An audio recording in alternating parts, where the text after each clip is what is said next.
Hello and welcome to the Computer Game Show. My name's David Turner. I'm here with James Farley, Hello. Matt Murray, Hello. and Sean Bell. Hello. We'd like to start the show this week, as we usually start the show, by thanking our Patreon producers this month. They are Aaron Patrick, the QuickBooks chap, Simon Nelson, Jack Oven, Moomin Biscuit, Trans Rights are Human Rights, Dave Ernsberger, Colin Brown, Gazman, Happy Birthday Sam and Neil, Gabsy, Rocketman76, Rex Reese, Happy New Year Sam, Love from Neil, Grey Dragon Claw, Fred Fenge, Smooth Monkey, Don Whisker Rando, friend of the show, Colin Smith, and Richard Sawyer. Yes. Patreon.com/TCGS if you'd like to support us. And I would like to say a massive thank you to everyone that signed up for Patreon. It's a massive help. We really, really do appreciate it. And various different tiers. We're trying to offer a little bit more for every tier at the moment. And, you know, go over to patreon.com/TCGS. You can see we didn't talk about it, but we last month we did our Le Tournoi, right? Yeah. We didn't talk about that last week, did we? No. Well, we have talked about it in the past. Yeah, but we didn't talk about it last week, and that was when we did our Walkabout mini golf series. No, we haven't talked about it since then. No. It was great. What a game that is! It's so good, isn't it? It really is. Spoilers, I I'm mean, going to talk about it again in a bit, but yeah, really good. sometimes you just need to be forced to play these sort of Yeah. things, don't you? But Yeah. there was so many moments where I was like, "Oh, what a fucking great touch!" But as you say, we'll get to that. We'll get to that. Marvel Calls is out now. You could subscribe to that if you're not a Patreon supporter. You can go and subscribe to it. It's free. It's free. Just search Marvel Calls on your podcast player, and you can hear what I thought of Iron Man 1. That was a good one, wasn't it? It was a very What good was one. it? We'll have to listen to find out, won't we? Yeah, might have been a bad one. If you thought it was good, and I thought it was bad, then you need to have a think, don't you? But of course, you can listen a week early if you do sign up to the £4.50 or above tier on Patreon, and you can already listen to the Incredible Hulk episode right now. And Iron Man 2 comes out on Friday, so you get to listen to that one. That was a good one, wasn't it, James? Remember that little call? I do remember that one. In Was January. Is that the helicopter one? I can't remember. No. That's the Avengers, isn't it? That's the first Avengers film. Yeah, I think. it's a few into that. Yeah. Yeah. The helicopter one. We're worried about the helicopter incident.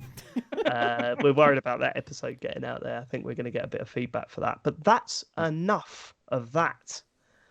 Let's get to the feedback from. Hold on, James, you weren't on last week. I wasn't on last week, no. All right, yeah.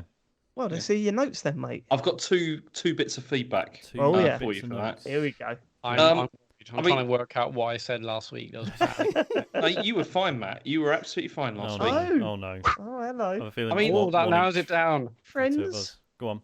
I mean, it's just a tiny thing. I mean, I've got Sean moaning about being last for what you've been playing. I'm last every week. It's I true. don't know what you're moaning about there. I was That's- really surprised at that last week. I didn't think. Well, firstly, I didn't think he was last that often. That was a surprise. Secondly, I didn't think you'd care, Sean. It was just because I knew, because of the games I'd picked last week, I knew that was just how it was going to filter down. It's fine. So what, you thought you were an afterthought, Sean? You were just like, oh, it's like, you know. The thing is, I'm now regretting it, because now that I'm doing all this extra Twitch shit, part of me is like, I can't go first on what you've been playing because I'm going to be fucking around changing videos and stuff. So if Dave was being nice, he was like, oh, do you know what? Sean was last time. I'll put him first. I'll be like, no, don't do that. I think I know who's going to be going first this time, James. Yep. What was your other note?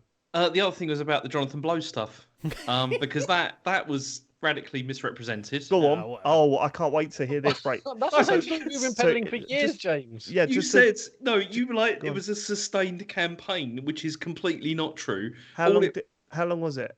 Couple of tweets. No, No, it wasn't. This was over the course of about 3 months. You were tweeting once a week at the Lots very of tweets, least. you Yeah, said. all I did was I just asked him what he thought about various guns in Gears of War. Yeah, but how many? It's like, you know, what do you think of the chainsaw and stuff like that? And then, you know, And you were being Right. completely sincere, so it's really strange that you'd think you were taking the piss. Yeah, you yeah. yeah. I mean, I think it was after the shooty bang bang thing, and so It was. Yeah, it was after. Wasn't it? Wasn't there one like conference at E3 where he come on like towards the end and went, "Oh, I don't know. I'm gonna follow those sort of Yeah, explosions. I'm going to follow all the explosions or something. Yeah. Yeah. Fuck off. Yeah. So, what do you think of the bolt gun? Things like that. Right. Okay. So James, how was it misrepresented? Well, no, because you made out that it was like vicious stuff and all that. It wasn't. I just asked him what he thought of different weapons in Gears of War. You were taking the piss out of him once a week for 3 or 4 months. It was a sustained campaign of It hate, was a sustained campaign. basically. and then you forgot you did it and said, "Why would Jonathan Blow ever block me?" That was the thing, because we were looking because up you were looking up horrible to stuff from because he had tweeted something and I was like, well, I didn't see that. Then I looked it up and it said, oh, you've been blocked. I was like, oh, why have I been blocked? What have I done? And it's just, yeah. See, that's the problem with Twitter trolls. They forget about how nasty they were. It sort of just rolls off the bat for them. I just thought he was being a dick. So I just thought, I think you were being more of a dick. It's okay because you inspired him to work on The Witness, I guess. Yeah, definitely, yeah. That was a game that came after that. Yeah. Well, thank you, James, in a way. Yeah. Okay, let's get some feedback, Matt. Everyone loved it last week, did they? Well, Jake Barlow, just a thank you for getting around to uploading the recent Talks Over specials for us plebs who can't stretch to becoming permanent patrons. The Games Master Gore special had me in genuine tears of laughter. The sheer concern on Sean's face, Matt's cringing, and Dr. Farley cackling maniacally while at the same time desperately apologising for unleashing his tirade of softcore porn onto the airwaves. It's one of the funniest things I've seen all year. When I put this video live, I totally forgot that was there. Same here. I'd forgotten about it. That's still unlisted. It's been over a month. I put it live, and it's only when I saw Jake's message or someone else. I was like, oh yeah, that was the one where. Yeah. So let's explain what happened. We've never actually explained on the show because it was behind a paywall. But so you, James, it was you stepped up to the plate and said, I want to watch Games Master Gore special. Yeah. Let's do it. Yeah. So you all sat down to watch it, and I'll never forget. I logged in. I think maybe we discussed it on the bonus show. I logged in to watch because I wasn't on the stream, and the first thing I saw was a man licking a woman's leg, and I thought, this is a bit odd, isn't it? This is a bit strange. And then it just turned into softcore pornography with full frontal nudity. It was getting worse and worse. It was way worse than I was expecting, because you see, my memory of it was that it was like an early 90s kind of thing with like really pixelated, 100 by 100 like postage size stamped images and stuff. I think But what's it really so wasn't. weird is that It because was- I was freaking out. Like, for some reason, I thought it was going to get us like banned from YouTube, completely forgetting that we were watching it on YouTube. Yeah. Oh yeah, it's already on YouTube. Yeah, of course. Yeah. Well, I think Twitch is worse for that, right? Twitch will really do you for that, right? Yeah. Twitch Yeah, would have so- an issue with it. I if I was on that stream, I'd be like, shut the stream down because we can't put this out there. But yeah, no, it's quite risque, wasn't it? Yeah. YouTube, mate, anything goes. Yeah, I mean, it's still got limited ads running on it, so the advertisers like. And I didn't send a review in. I didn't say, "Can you please review this video to check it's fine." Yeah. I just thought I'd leave it. Yeah. Shame in a way. It's But, that's out there for everyone to watch now. It's a classic episode though, Games Master. That. when you say it's out there for everyone to watch, maybe if you're under 18. Yeah, make sure there's no one around. Yeah. Like, Yeah, and watch only watch watch that. it after 9. Don't watch that one on the bus. No. God. This is from Anonymous. Hi guys, Sean in particular. Last week you talked about pressure washing your grass because the doggery was making it smell bad. Can you clarify whether this means you have fake grass? A common issue with it is the odor. If so, please consider the environmental implications and help our world be a bit greener by having real grass. Alternatively, if you're concerned about the effects of dog urine on the real grass causing patches, can I recommend using a patch repair? They cost less than a tenner a box, and a box will last you a month with a full garden. A bit long with larger gardens with more dispersed patches. Sorry to be a bore, just hate AstroTurf gardens. I've got good news, Anon. It's patio that's the problem. If Mara did all her wheeze on the grass, fine. Absolutely fine. But no, she insists on doing it on the patio, right outside the back door. And that's the issue. So that's all I'm jet washing, not an AstroTurf guy. But then why does it say that you were pressure washing your grass? Did you say grass? Yeah, No, he I must said have said said the the wrong yard, thing. to be fair, so I wasn't specific. So Oh, I yeah. apologise for that. But surely, if you've already got AstroTurf, right? Say you did have AstroTurf. Mhm. How is helping the environment just chucking it out and replacing it with? You've got it now, haven't you? Yeah, but the it's neighbours might see it and it's say, "I love that. Where'd you get that from?" And then that's where it spreads. Oh, is it? Like a Is it? disease, Because yeah, it's cul-de-sacs. because AstroTurf is so good yeah. that he's worried that everyone would be the envy of Everyone else gets the road. in on it. Yeah. Yeah, No, isn't it? yeah, It's yeah, because yeah, it's fair basically it's an environment that like wildlife can't actually make use of, right? That's the problem. Yeah, but not real wildlife. What are we talking here? Worms. Mate. Worms, ants, It's spiders. the only wildlife we've got. We live in England, Dave. Come on. There's a worm at the bottom of my garden. And his name is Wiggly Woo. Next. Yes. Big Jim, you wanted dreams which featured a team. Here's mine. Recently, I had a dream that I was in a video game. I was playing it, but I was in it. Beyond VR. Whoa. Reread that again. What? You I was totally lost playing, it. but I was in it. Beyond VR. Total immersion. Recently, I had a dream. Let me just break that up. Recently, I had a dream that I was in a video game. Okay, fine. I was playing it, but was in it. Beyond VR. Yeah. Total immersion. Right, so you're playing the game, but you're inside the game. Okay, I'm with you. The game was set in a true-to-life representation of a village near me, complete with dock pond and weekly car boot sale. A friend of mine lives in How this did he know it village. was weekly? Was he in this game for over a week? You might have seen the calendar. Oh, look, the car next boot Saturday sale's as open well. again. Bloody hell. A friend of mine lives in this village, so after exploring for a bit, I went to his house and encouraged him and his wife to come and wonder at the reality of the assets and features of this game. They weren't impressed, maybe because they live there, so I left them to it. On my way back, who does I bump into? None other than Mr. Matt Murray, or Mr. T-Shirts, as I addressed him. Hi, Mr. T-Shirts, I said. I need a new T-shirt. You've come to the right place, replied Matt. Follow me. I followed Matt into his house in an inter-room stacked high with cardboard boxes overflowing with TCGS merch. We rifled through a box, found my size, and I went on my way with my brand new T-shirt. I don't remember paying. Sorry, Matt. Well, that happens quite often. That's Yeah. that's the image, Yeah, that's happened. that's the image I've got for Matt. Like this is how it ends for him. You know, like the podcast ended, and then 20 years later, he's still sitting there with boxes of merch for it.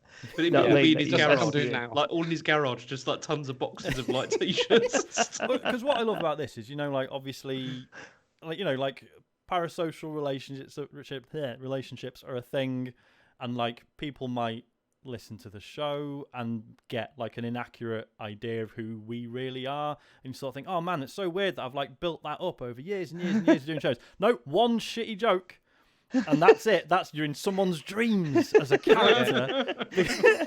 Based on one Mr. line. T-Shirts. That was like Yeah, but the thing 20. is, That was 2018, wasn't it? yeah, but the It Mr. was over, T-shirts yeah. thing Or really 2019. summarizes Matt's character as a whole, though, right? Like, it's not like a wild True. joke, like a weird state. Yeah, true. It's a culmination of. It's like, it's like a Matt-specific combination of his attitude.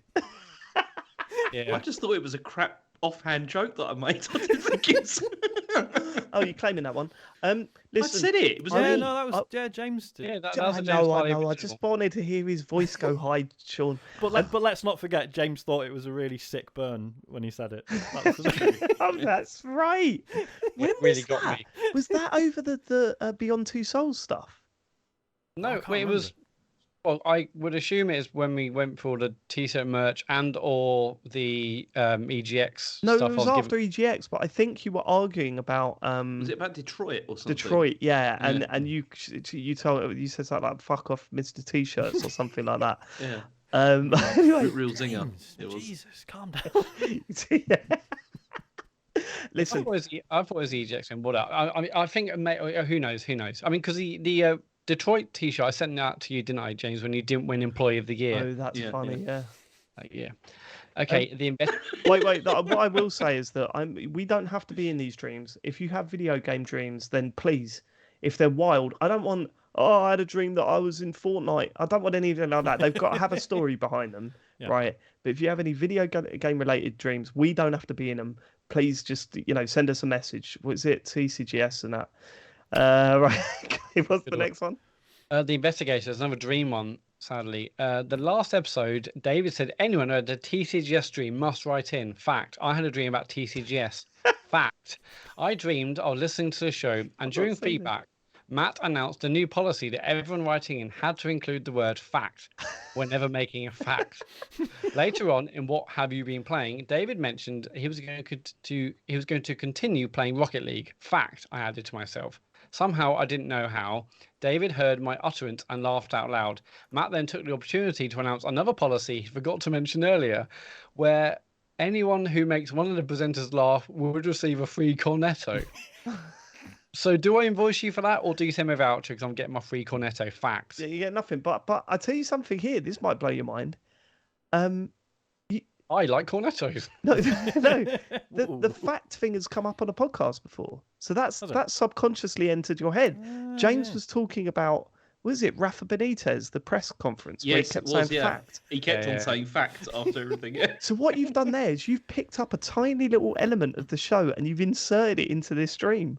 Oh my God, that's going to really weird him out when he hears that, isn't it? Because we were talking about that. Fact. Yeah, because he had the dossier, to like try and make out that Manchester United were getting like all the preferential calls and everything. That's right. And he just like read it all out, and just kept on saying fact after everything. Oh wow, it's amazing how people's mind works, isn't it? All comes together. Especially with Rafa Benitez. With these free cornettos we're giving out, can they be the rubbish sort of supermarket multi-pack? There's two sizes of cornetto, no. right? Also, the multi-pack ones that are tiny. Yeah, I was going to say. Yeah. Look. Here's the one thing about cornetto, and tell him whether it's a good one or even if they're fake, right? Yeah. If they're good or bad. And the way to tell is when you get to the bottom, is there a little bit of chocolate at the bottom of the cone? If there's not, shit house, never buy them again. If there's a big old blob of chocolate right at the bottom, you crunch that down, you buy another. That's what you do. Fact. Right, okay, next. Yes, this also is from Redacted. Just a bit of feedback on the MS rewards from a developer/publisher point of view. After Dave asked for people to write in with any insight as to why they might choose to get involved with Microsoft rewards. So in my last job, we had a game which was featured in one of the MS reward weekly and monthly quests on 2 separate occasions. I remember specifically asking one of the higher ups whether we got approached by Microsoft to be involved, or whether we approached them, and whether any money exchanged hands, and to my surprise, it was none of the above. We didn't approach Microsoft, and they didn't ask for permission either. They just chose to stick it in there without our knowledge. It wasn't much of a problem, as it caused a huge boost to installs and daily active users throughout the period it was on the Quest page, so it was win-win for us, considering we didn't have to pay for that additional exposure. That's weird, though, isn't it? It does seem weird. That's got to be one of those things that's like in the contract, isn't it? Yeah, it's got to be on the user agreement. We can do this whenever we want. Yeah. You'd still think a courtesy email from Microsoft there. Yeah, because you might want to do some of your own PR around it or whatever. Yeah, just give them a bell. Just give them a bell, Phil. Get on the phone, Bill Gates. What's the matter with you? Well, I was talking about Phil, but Bill as well. Phil or Bill? Bill's excellent event. Don't get the names mixed up, but Phil and Bill. Like the shit Bill and Ted. Yeah, I mean, like a lot of other kind of platform holders will tell developers early about whether they're involved in something, but maybe that's just they couldn't be bothered. Yeah, very. Too busy supporting Game Pass. Right, Don Whiskerando is next. Hi, sailors. Imagine my surprise this week when David fluffed his lines again. I honestly don't mind what you call me as long as something gets read out on the podcast. I think the boat lift that Sean was struggling to describe is called a lock, and they are a popular feature on canals, usually situated. But when you get to the end of this, Sean, don't say anything because I've got a prediction. But go on. Okay, go on. Usually situated next to excellent pubs. Looking forward to live recordings. Usually do a call-in section. I've taken to phoning those recently. Keep on trucking. From Don Whiskerando. Yeah, firstly, Don, I heard you phoning a rude awakening the other day. Please do that more because it put a big smile on my face when I heard you on that. Secondly, I've got a feeling Sean knew exactly what he was talking about, and this has angered him that someone's questioned it. Sean, over to you. It's not angered me. It's just maybe I wasn't clear enough. You know that wasn't true. Now, so you were very clear, weren't you? No, I'll tell you what, it's though. A completely different scale to a typical lock. It's like absolutely huge. That bit though in the show, in the show, it really I completely agree with you though, in the sense of I can't understand why anyone's ever going to find that interesting. Like, why are you going to go? I don't think anybody is going to when we're older, we're not going to suddenly switch on to that's really interesting. I'm going to go and look at that. See, I already think it's quite interesting. That's the worst part. Oh, okay. Okay. There you go. So Right, what, James? Canal calls with Sean and James. Tell you what, I have an that idea. would be- No, what a series that would be where you Canal and boating with Sean James Farley. go on a No. canal boat. It's no. Next week, You're Sean, going to come I'm out gonna with a ask you- worse idea. No, I'm going to Watch. ask you the question. Canals are shit. Change my mind. You can Again, a worse idea. A worse idea. Just a documentary with just you two going on a canal boat. I'd watch I that. hate that. I'd absolutely hate I know that. that's the Yeah, point. that's the Because I've been on a canal boat before and it sucks. Right. Oh, Oh, I've been on one. It's brilliant. The canal boats are It's so amazing good. until you have to use the toilet, and then it's like, oh no, a week of this. do you know what? Fuck's sake. I'm genuinely. It's all this You know the way we organise. Like, all right, some did more than others, but the way we organise that TCGS con, if we put the same amount of effort of just doing a weekend, the four of us on a canal boat and filming it all and making a documentary out of it. 24 hours streaming. Not even 24-hour stream. We record a documentary. We have cameras rolling all the time, and we edit it together for an hour-long special. Yeah. That would be fucking amazing. Money. Amazing, That would James. make money. I that just would hate. be- It's just all the insects. There's always tons of mosquitoes and stuff on those things. Depends what So time I of year you go. We'll do it in February. It'll be fine. Maybe that's what we do. Maybe that's what we do. Oh, James Farley on a boat. That's like peak. That's See, they're so peak. James tiny Farley as takes well. to the ocean. Except it's a canal, but you know. No, but let's go. Like one time, let's see, I went on a holiday fishing. once that was on a boat, and it was rubbish. And it was like you had to you had to sleep inside the boat, and I had to sleep There's at a the sleep pointy inside end. it. Fucking hell. Go I mean, on. I was Wow, I with thought you. you'd be sleeping on the water. It'll be fine.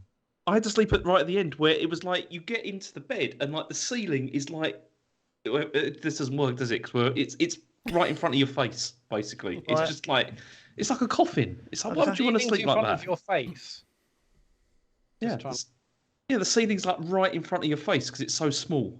It's just not comfortable. All right. Okay. Okay, He likes his okay. luxury. Does our James Farley? Certainly Learn does. about I just that like too. to have some space, isn't it? Wants to go on a QE2. Is that still a boat? I don't know. Is that it for the feedback, Matt? Yeah, go to tcgs.co/dear TCGS to leave your feedback or ask us a question. You know what I mean? James want? Farley. you want? Time for the news. It is the news. The first story I've got is about.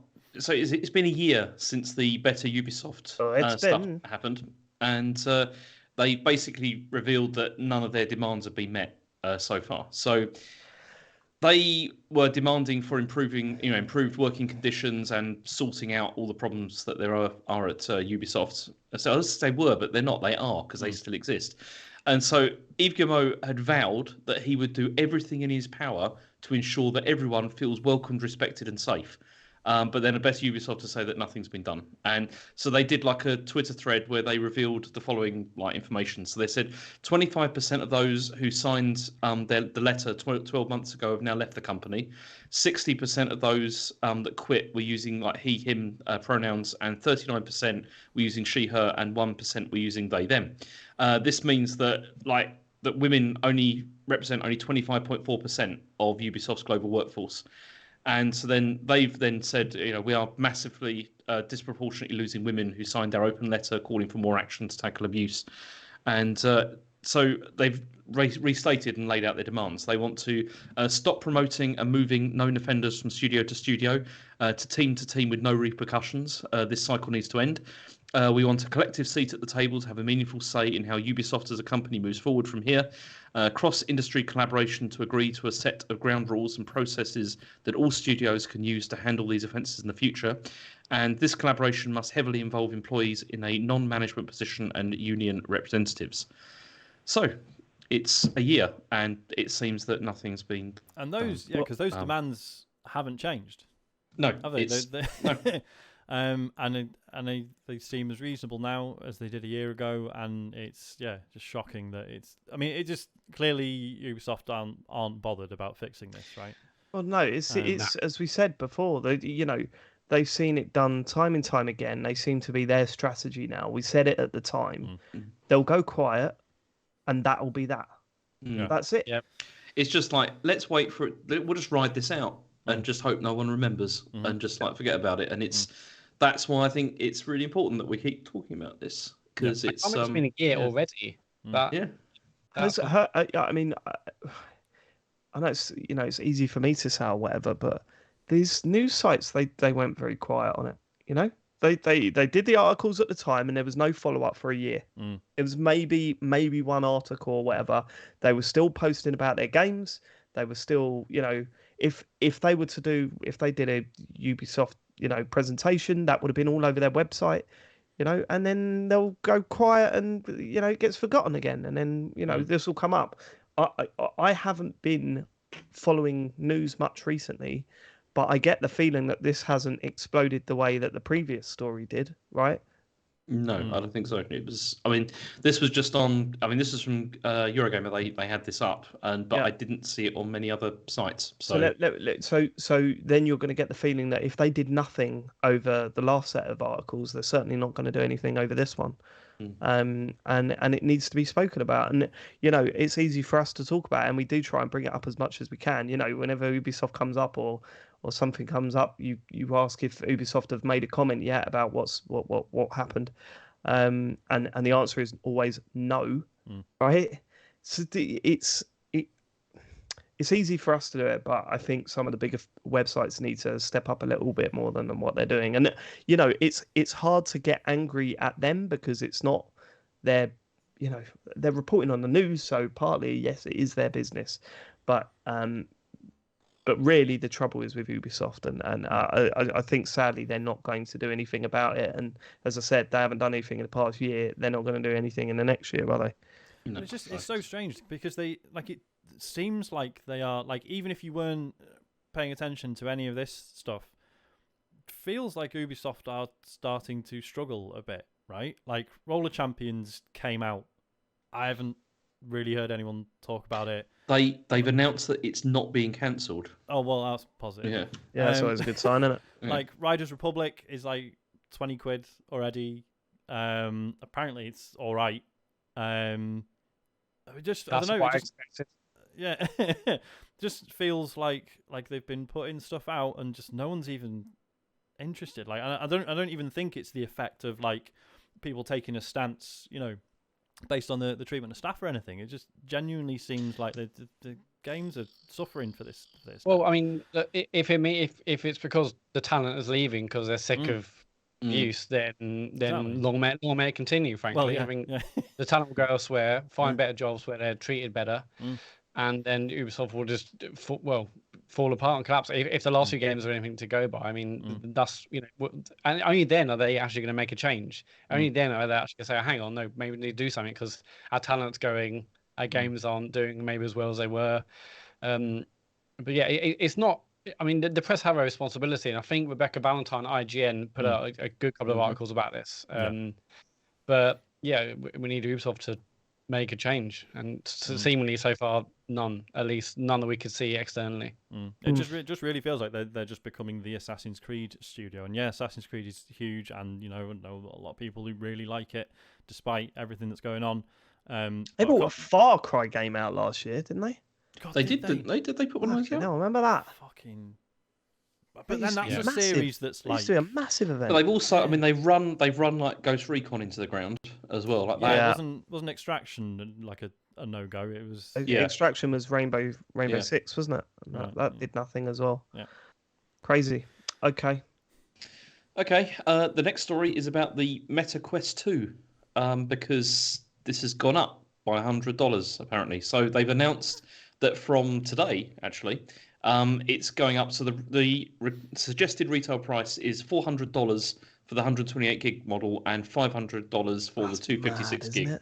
But you do get a copy of Beat Saber included. Oh wow! And that's the thing. That might be the only game you need for it, to be fair. So there's no physical improvements to the headset whatsoever.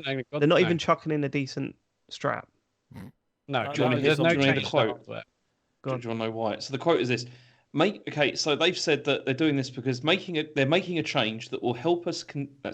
Will help us to continue to invest for the long term and keep driving the VR industry forward with best-in-class hardware, action-packed games, and cutting-edge research on the path to truly next-gen devices. They're owned by Facebook. I was going to say, that's what I find so strange about this. I mean, obviously, for one thing, it's completely unprecedented, right? I don't think we've ever had hardware, like gaming hardware, officially just go up in price. No. I mean, I've always said that for what it is, I do think it's a bargain, but this isn't what I meant. Pushing it now. Yeah, I mean, they and- were clearly not selling it. They were close to probably selling it at cost. Really. Well, this is it. But- Like, my understanding was that basically the Quest was a lost leader, and that was sort of the point, because Facebook have got the money and the understanding that, like, yeah, some people are still weird about VR. It's still not, as mainstream as it could be. And the Quest is like the best shot it's had. PSVR was huge, obviously, but the Quest and Quest 2 have been huge. Yeah. So I'd assumed they were taking it on the chin. But also, I don't really see how putting the headset up by $100, that's not going to plug the gap of, what is it, 20 billion operating losses. This is the problem. So Meta's augmented and virtual reality division, called Reality Labs, has posted operating losses of more than 20 billion since 2019, and a shortfall of 10.2 billion last year. Hold on. Whoa. If their vision of the future is what they say it is, that's not a loss, is it? That's an investment. Well, surely. This is it. Yeah, but also apparently, you see, Meta is actually not, from what I read last week, because The Verge did a whole bunch of articles on Meta because they had like their earnings and everything, and their things are not going terribly well, because they lost. You know how Apple switched on the the cross-tracking stuff, for like in iPhones and everything. Yeah. So that it asks you, do you want this stuff to be tracked, like across apps? That's right. And most people switch this on, obviously. Yeah. And they've lost, like Facebook have lost a lot of money, like from this, like billions, like a lot of money. And apparently it's quite close to the amount that they've lost from the operating losses from this. And so things are not great, like in terms of like financially for the company. And also, I've got a feeling they're still doing really well though, aren't no, they? they're still doing well, but they also hired lots and lots of people during the pandemic. And Mark Zuckerberg apparently did this very weird speech last week where he went. He went on and he started off by saying that that there was lots of people at Meta that shouldn't be there. That should be leaving and stuff like that. And because also apparently there's lots of people that are not sure if this whole metaverse thing is really the direction for the company, and they're putting so much into this, and whether it's actually going to come off or not, is a whole thing.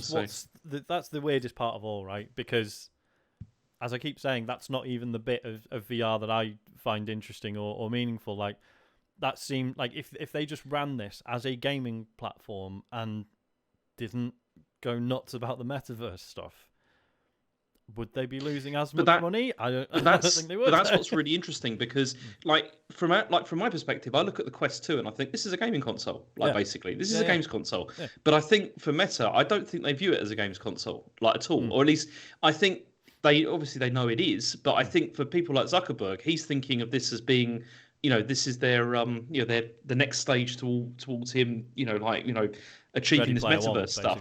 And it's and that's why, if you look at the quote, where he says, this is for cutting edge research, this is what this is being used for, the Quest and everything.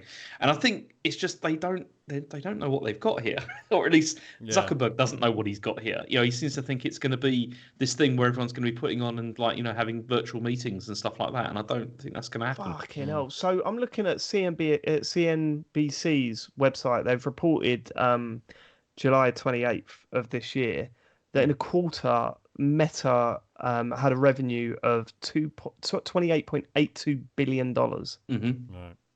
That's a lot of money. That's a lot of revenue. Monthly active users, 2.93 billion users. Is that across the whole of Meta, or is that just Facebook? I assume so. It seems across the whole of Meta. Because Facebook has also gone down as well, compared with it's gone down, but they're still making over 28 billion per quarter. That is, I know, but then they lost 10.2 billion. On this, you would expect that to be included in the revenue share, right? That's true. Yeah, that's not total earnings. Yeah. That's I don't know, man. I cannot see a reason for them putting it up. It makes no sense to me. If that's the way they're seeing things going in the future, and Quest is a way of getting, for starters, their name out there. They want Meta associated with VR and AR like they do. They want to be the brand, to be distributing this stuff, clearly, because they put out that weird promotional video about it. Yeah. Putting $100 on a headset is a fucking weird decision to make. They also must be pretty confident that the PS5 one is going to be really expensive. Well, yeah, but Yeah. I don't know how in competition they're going to be with that. Like the Meta Quest has a different vision, right? The Meta Quest is, I want to go and get a VR headset, go and get the Quest, right? Whereas I think the PlayStation one is a little bit more niche. You know, it's a little bit more. Yeah, you got to get the console, you got to get the headset. You know, blah blah blah. But then It's ultimately, like such- in terms of what you actually do with it, there's really not that much difference. But the only difference is like, yeah, Sony aren't pushing PSVR as a metaverse thing.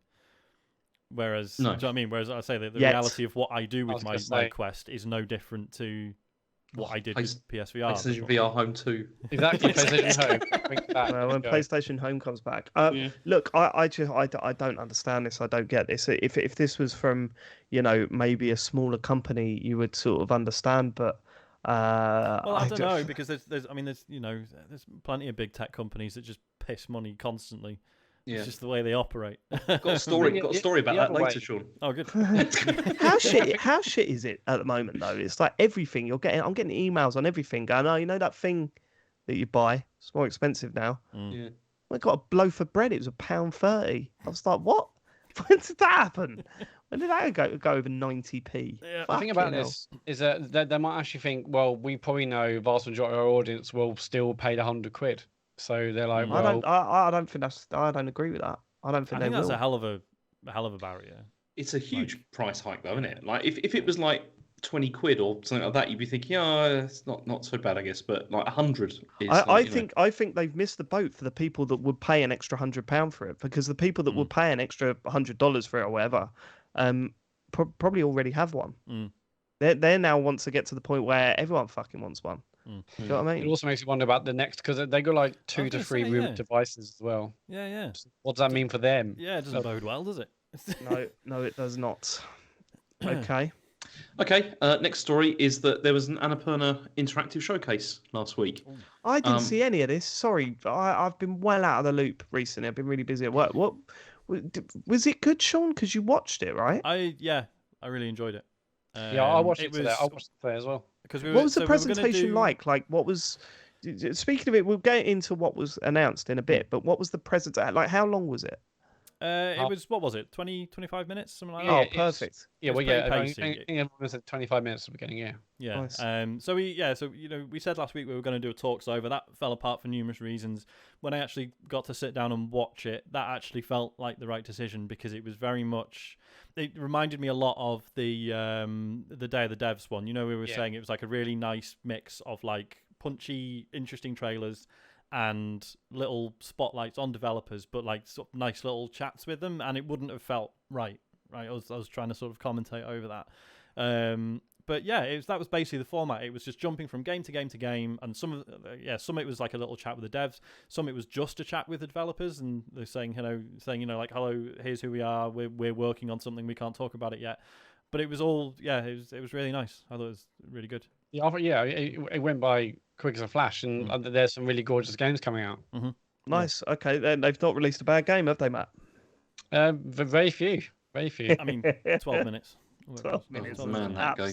There was a lot of. I mean, there was some announcements, there was some updates, and there was some like, oh, this is getting an Xbox port, or this is coming to Game Pass, or this is getting a next gen upgrade. But then they were all really welcome. I mean, do you want to go through it in order, James? Yeah, James, before you do you remember that conversation we had on the phone after we both completed 12 minutes? I remember it really vividly, of me standing in the kitchen slamming my fist on the fucking work table or the tabletop or whatever, just thinking, what the fuck were they thinking? See, I remember doing that and then saying to you, "It's worse than that, David. It was just." It was terrible. Yeah, that wasn't great, but I think that's one of their few misses. Very few misses. All right, okay. I don't know. I think there's another one on this list as well, but we'll get to that. So this is the list. They got Thirsty Suitors was the first thing I think they showed. Is that right? Yeah. Yeah, we've seen this before, but this looks good. It's like an action adventure RPG, but also a fighting game, a skating game, a cooking game. It looks really great, like full of character. The music looked good, and like the story themes and whatnot. Sorry, There the seems to be music covered. looked good. The music sounded good, but Oh, like great the looking music. tones and themes and story looked really good. This kind of Matt had done some acid before watching. Clearly, this will be good, if only because Meg Gianth is doing the writing on it. She's brilliant. It's also coming to Game Pass, so for us, no harm in trying it. My only sort of blockage with this, I don't know if I've mentioned this before on the show, but like, I find it impossible to relate to stories of like adults having like relationship things and look at I've got all this baggage with my exes and stuff. I'm 37 and I'm married. I don't know. It doesn't do anything for me. I'm just. But you can appreciate relationship troubles in general. Relationship, the ups and downs of relationship. I'm just like so relieved to have fully shut the door on all that stuff. Like it's just not with you, Sean. Part of my life anymore. Yeah, like I don't see it as part of my life. I like sitting there going, ooh. Yeah. What's going to happen? Like, Yeah. I like that. Like I don't know. Like, did you ever play Catherine? I didn't. Yeah, no. yeah. I played that. Right, okay. I'm aware of it, It'd be obviously. interesting to see how you react to that, but I think the moment's passed. But like for me, I was like, oh, what's he gonna do? Like, I don't know. I'm terrible. Was it Catherine Boyle tweeted a video of I don't know if you saw it this morning, James. Of it was like someone taking the piss of the husband that wouldn't go into another room when there was a girls' night in going on. I've not seen that. I need to watch that. That's Yeah, me. that's It's a comedian, exactly isn't it? me. It's they're sitting there going, okay, yeah, I'll leave you to it, and then it like cuts, and it's like, she said what? Yeah. She said, well, you tell her, get involved in their gossip and everything. That's me. I'm telling you, I love all that stuff. Yeah, okay, sorry. This game was good. Okay, next Cool. they showed is Hindsight, and I don't know what this game is apart from it's like you go back to it, you go back in time or whatever. Is that right? When you touch physical objects? Yeah, but yeah, it was very It doesn't really want you to know exactly what it is yet, does it? I think that was the general gist I got. It looks quite sad. I was really it looked like it's worried. all about memories of someone who's passed away. Yeah, and, or like, possibly other people close to you have passed away. I'm and so that fucking freaked me up out a for a bit. sad game right now. Like I'm well in the mood for that. I want to cry my little eyes out. Yeah, or I thought something. this looked fantastic. Like the ambience and the music, just like instantly, I'm there. And yeah, they didn't. As Sean said, they didn't give much away, but I was instantly like, okay, this looks like something I'm well into. Cool. Yep. Okay, and then they showed there's a new project from Cardboard Computer, who were Kentucky Route Zero, and apparently, I mean, they didn't actually show anything apart from a model of a dog. But they said that hopefully this was going to be faster and funnier than Kentucky Route Zero. Was the Kentucky Route thing. 1. Yeah. Nice. Guys? Nice. Oh, there you go. Thank you. Yeah, very good. I still need to play Kentucky Route Zero. I played the first episode years ago, and then Yeah, I remember. and then they took Same. like 3 years to get the next episode out or whatever. And then it just, Yeah, that was so weird. I never forget. And all the podcasts that I listened to and all that, it would seem to get nominated for Game of the Year every year. It was like, what's going on? Yeah. But yeah, no, I remember Matt, but it was so bizarre. Like that game really sticks in the back of my head because they released the first episode and Matt bought it all for us because it was like £2 or whatever, and he was like, "Oh, let's all play this." Yeah. It And was a then for Kickstarter, some wasn't it? reason, the developers went, if you bought that first episode, you'll just get everything now for no reason. And it was like, okay, when's it out? 3 years' time. I was like, what the fuck is going on I with this remember game? someone was saying, didn't they take like each episode they took like twice as long again to finish it? Yeah. So it like, was- oh yeah, so like it might not be finished till like 2036 or something. But yeah, they did eventually get finished and is apparently a masterpiece. So I like in this video they were saying, because there's just three of them around the table, and they're like, well, it's Friday or Saturday now, if we not work non-stop, we'll have the game out by Sunday or Monday. And then they kept realizing that's not sustainable, and then it took years after that for them. but I keen mean, to see what it is. having just done exactly what Sean's done, I just played the first one, enjoyed it, but didn't go on from there. I'm definitely interested to see what I do next. Okay, next we have Bounty Star, The Morose Tale of Graveyard Clem, which is apparently a like Old West shooter. Oh, Well, isn't it? Well, But also you pilot a mech as well Yes. at the same time. Yeah. just like the Wild West. Yeah, it's historically accurate. I thought this looked really good. Obviously it ticks a number of boxes for me. Obviously, mech combat. I was about to say, I can't. Please. I'll have to watch it myself because there's got mechs in it. I can't quite.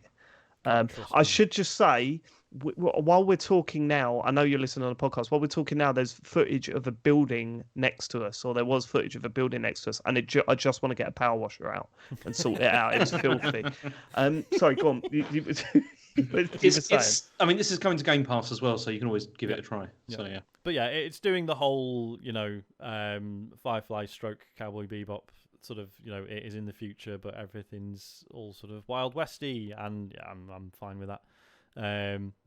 Thought this looked really cool.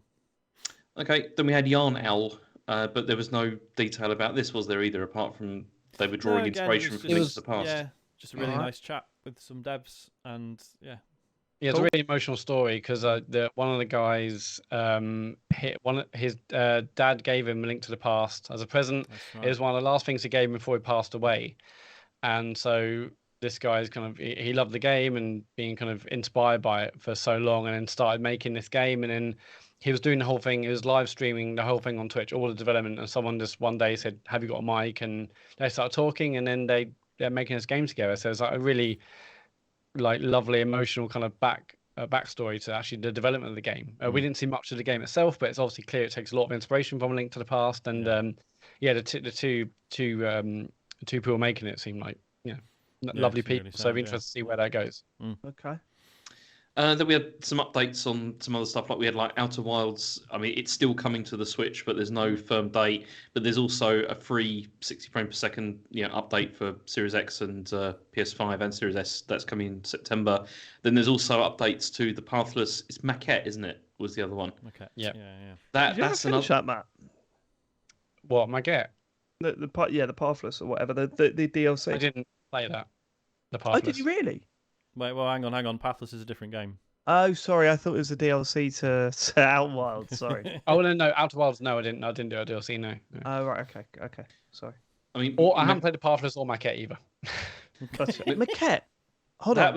was that one that came out on PS5 that you really didn't like, David. Oh my God, that is a terrible video game. Yeah, don't play that. Well, it's coming to Game Pass, so I'll finally get to have a go. Oh, you're going to try it? It's such a that's shame because I interesting to love see the what they idea do. of it, but I'm well aware, you're not alone, Dave. I heard a lot of people complaining about it. Yeah, the story is absolutely shocking, and Yeah. the puzzles get a little bit tedious. Avoid.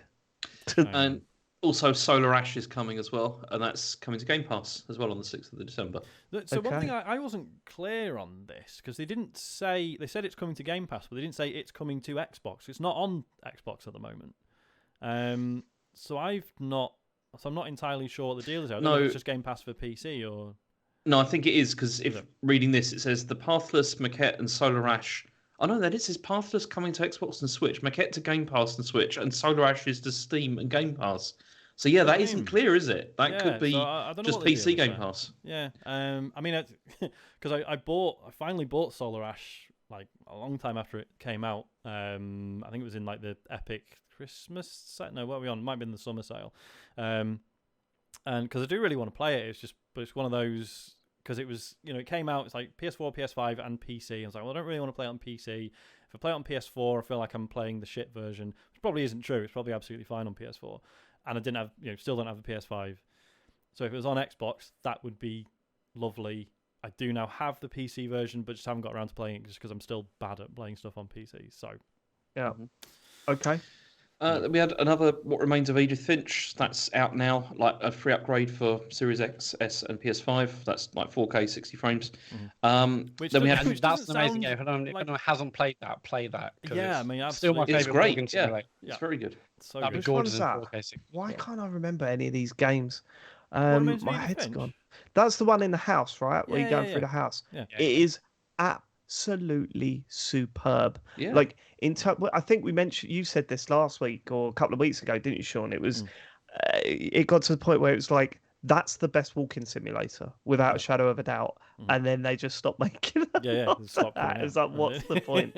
So I get that mixed up with, what was that one in the town, the British Oh. pub? Everybody's gone to the Rapture. Oh God, what? Yeah, you hated that one, didn't you? Stinker.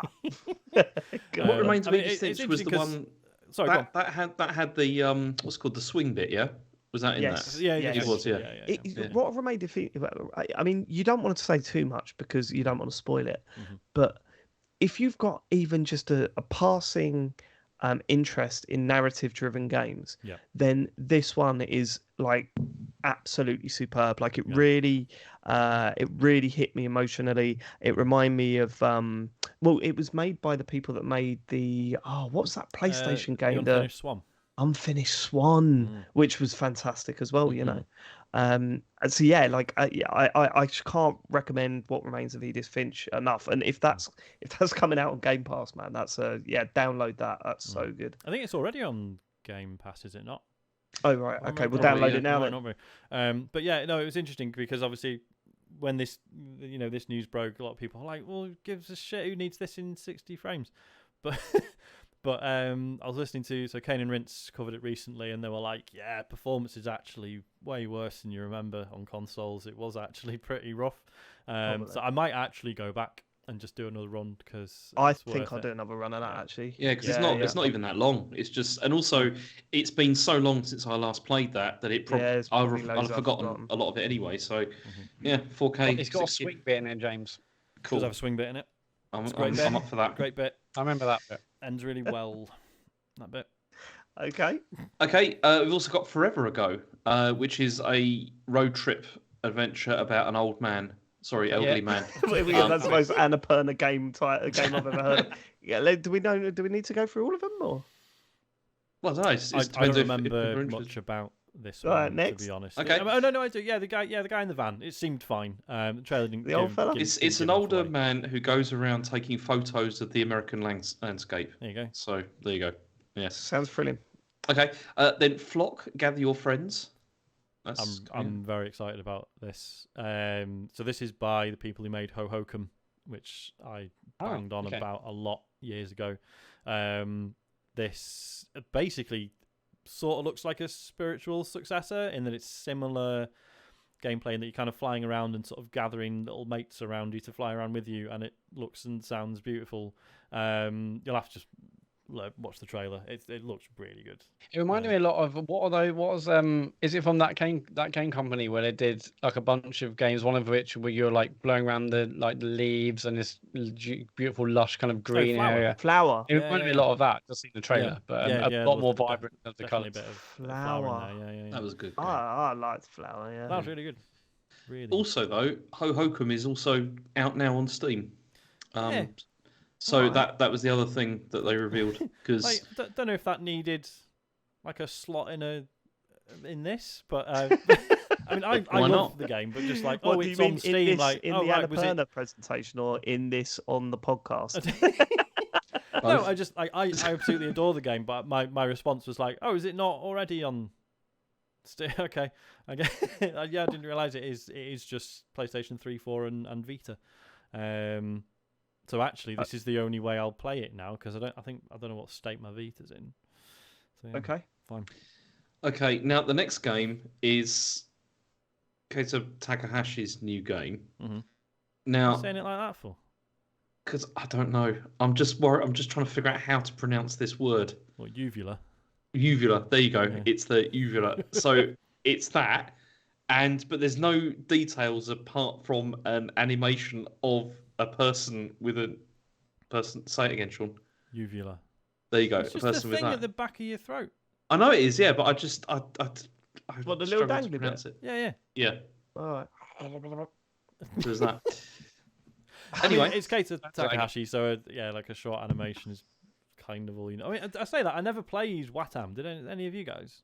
No. Well, there you go. This is Takahashi's the guy that does all the crazy games. The Katamari guy, yeah. Yeah, the Katamari guy. Yeah. No, I never played his last one.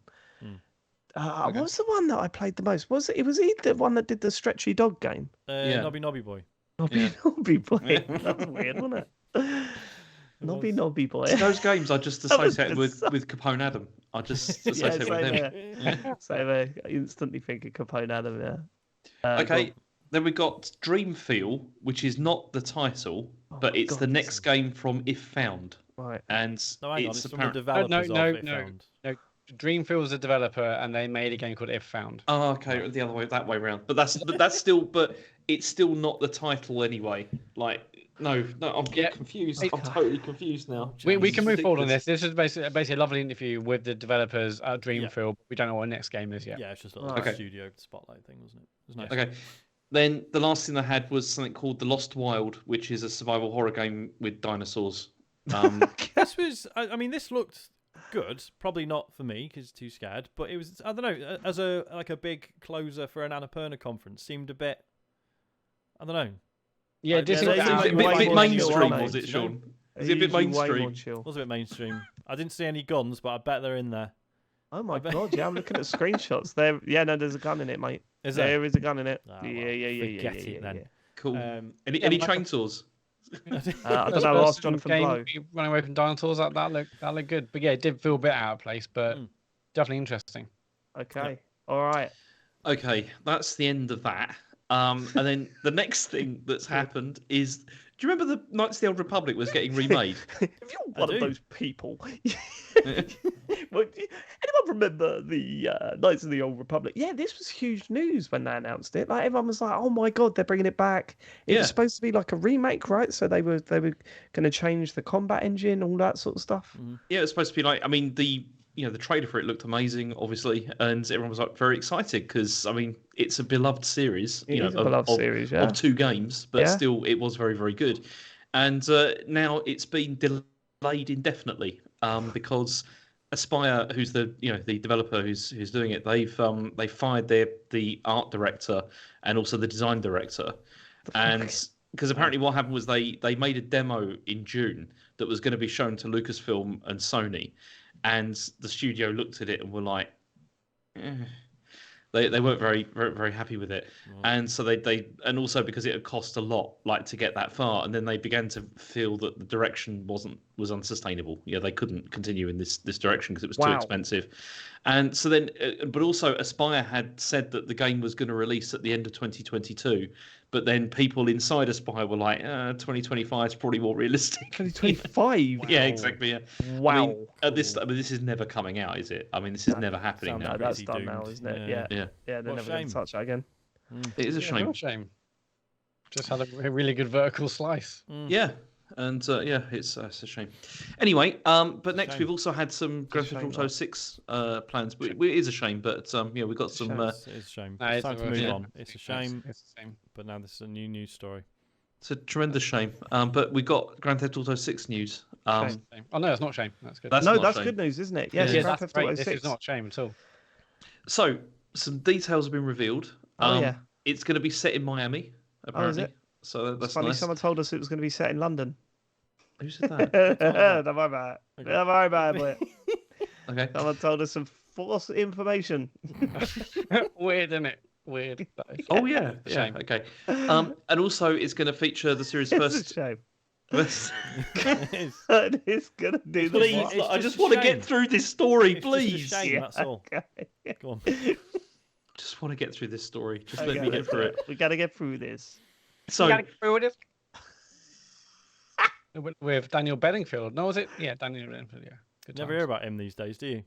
Yeah, No, I it do used all to- the used to time, be mate. He everywhere lives down you the went. road. Used to be everywhere you went, not so much these days. People can't shut up about him. He lives down Is the it- road. So is it yeah, a oh, shame? Daniel Bedingfield's putting his bins out again. I said, I Yeah, don't there he care goes, look. about Daniel Bedingfield putting his fucking bins out. Go on. I prefer Natasha Bedingfield personally, but never hear from her either. That's a shame. I think she does radio now. But anyway, should we move on?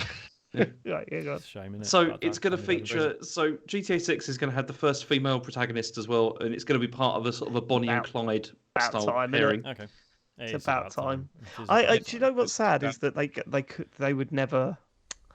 Would they ever just go with just a female protagonist? Oh yeah, it's got to be It's gonna be we'll alongside do a female two protagonist, but blokes, only if innit? there's also a bloke. Yeah. I know what you mean. I wonder how they're going to approach that. Are they going to just try it and make the female? I mean, this is coming from a fucking point of view of a male, so maybe I should shut the fuck up. But are they going to just try and like make? Oh, I don't know. Who cares?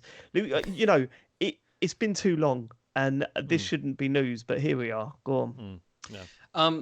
Jason Schreier has said that apparently earlier plans were much more ambitious for the game, and they were going to have like large parts of like North and South America were going to be part of it. But then Stephen Tortillo has said that his sources said that originally there was going to be 4 protagonists, and the game was going to take place over 3 cities. But apparently that's now been shrunk down to just Miami and with two playable characters. But then I also heard that they're going to be potentially adding cities later. You also heard that, did you? Yeah. You mean you read it on the I read article? it, yeah. No, I read it. I heard it on a podcast. Yeah, so I mean, by all accounts, the sort of rumblings coming out from the rumors that are leaking out is that this is very much going to be a expandable game, right? That this is going to launch and see this not quite as a Destiny, but you know, you're going to start with a portion of Grand Theft Auto, and that's going to expand. The only thing that concerns me, the only thing that concerns me really is how much of that is going to be single player content and how much of that expansion is going to be focused around from the people who bought you 0 single player content for GTA 5. Yeah, so that worries me, man. Maybe it's a GTA Online thing, but I just love it if they said, okay, we're not going to release another GTA for a long time, but every time we expand it, at least there's going to be some single player content. Well be only needs to be 5 to 6 hours long. Yeah. Just make it cool, you know. It's weird, like it's stuff like Lost and the Damned. Like something of that sort Ballad of of Gay Tony. Yeah, absolutely brilliant. Yeah, that stuff was so good. Well, I was going to say, because that's one thing that I slightly don't like about them. Yeah, like the idea that we'll just keep adding cities. Because what I've really loved about GTA 4 and 5 was that, so especially with GTA 4, as the expansions came out, you just started in a different bit of the city, and it was like a fresh perspective on the same place, and that was really cool and interesting.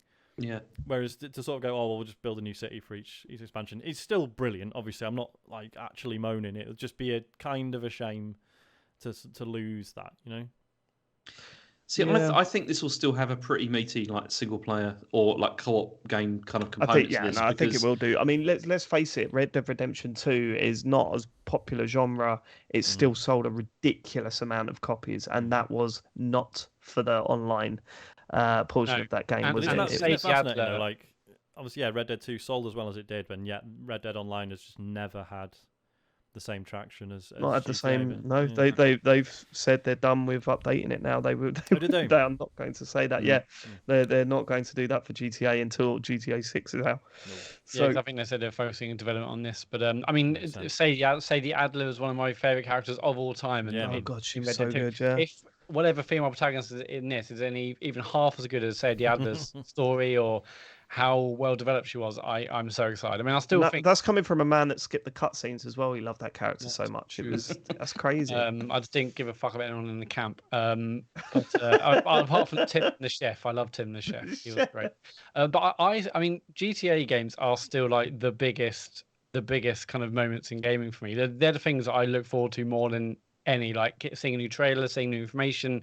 They are undoubtedly still the biggest moments in gaming for me. I cannot wait for work. Because I get that, because it's every time they release something, you are expecting it's going to be some sort of quantum leap over what there was before. Yeah. And I never forget the first time I saw the GTA 4 trailer, and it's just it was astonishing. When you looked at that and just thought that looks incredible. Visually. Can you do private servers in GTA 5 yet? Is that a thing? I think you can, but doesn't it close you off from loads of activities? I think. Okay, fine. We are, once the tour noir is out of the way, we are doing a night on GTA Online in a closed-off server where we'll just go around and do stuff together. The 4 of us go and rob a couple of shops. Still got to doing some of the heists, man. We could do a series. Maybe we just do a heist. Yeah, maybe we do a heist. Yeah. Oh god, yeah. Oh, yeah, mate. Love a bit of GTA. We should do that. That'd be good. But yeah, GTA is still the big. I mean, I've loved the Halo games and look forward to them, but nothing's ever touched the excitement I've ever had for a new GTA. The amount of hours me and my mates used to spend just thinking, what if the next one does this? Or what if you could do that? And then we're probably past all those ideas we had back then. So I am so beyond excited for whatever's next. Yep, it's going to be big.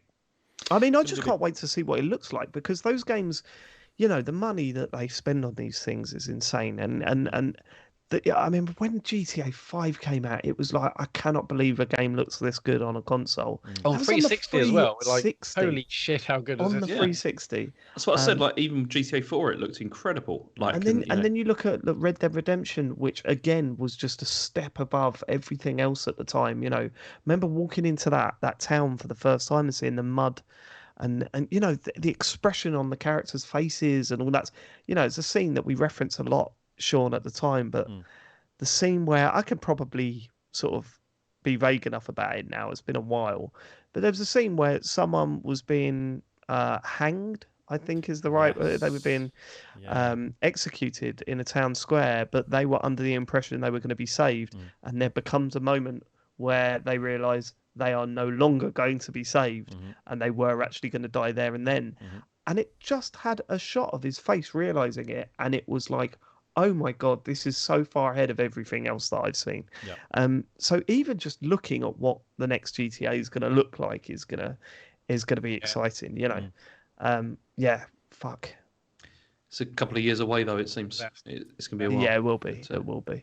This generation really hasn't got going yet, has it? It really hasn't. No. What a weird generation it is. 2 consoles, and it's been a bit rubbish. Okay. Next bit of news is that the next wave, it's wave 2 of Mario Kart 8 DLC is coming, and there's a brand new track called Sky High Sunday. That's a nice little surprise, isn't it? They're actually going to build brand new ones. Yeah. I'm happy with that. I mean, I didn't want to watch the trailer because I don't want anything spoiled. But I'll play them when they come out. There's part of me that's thinking, unless the kids mention Mario Kart, maybe don't play them and see how many waves I can get in before. Because that was the problem with the first wave. We played through the levels and went, okay, we're done. Whereas if we'd have waited for like a huge chunk of levels, it would have given us sort of more. Yeah, because it has been a long old wait since the last one, hasn't it? That's what I feel is not great with this. Like, I think the gap has been too big, like between releases. They got another 2 waves to come before the end of the year, right? Yeah. Have they? Well, I don't know. Not before the end of the year. I think they're going into next year as well. Or is it March next year? Yeah. I know that they said within the next 12 months or so. I don't know, but I'll play it. I think my brain is broken because I can't hear the words wave or booster without just thinking of COVID. It's like wave 2, horrendous flashbacks. That didn't even cross my mind. I hear the word wave and I don't think about the sea. I think about, shops getting closed down. I do fucking love the sea, actually. Absolutely gutted. I can't think about the sea anymore. Every time I'm looking at the sea, I'm thinking COVID. Well, yeah, that's the C word for me. Anyway, so how many tracks are in this? Saying goodbye to Elodie in the morning. She waves back at you, and you go, yeah, like about a pandemic.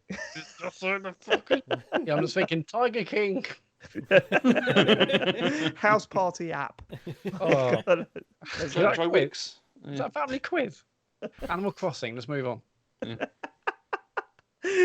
Clapping on a Thursday. Go on. Oh, my nan dying.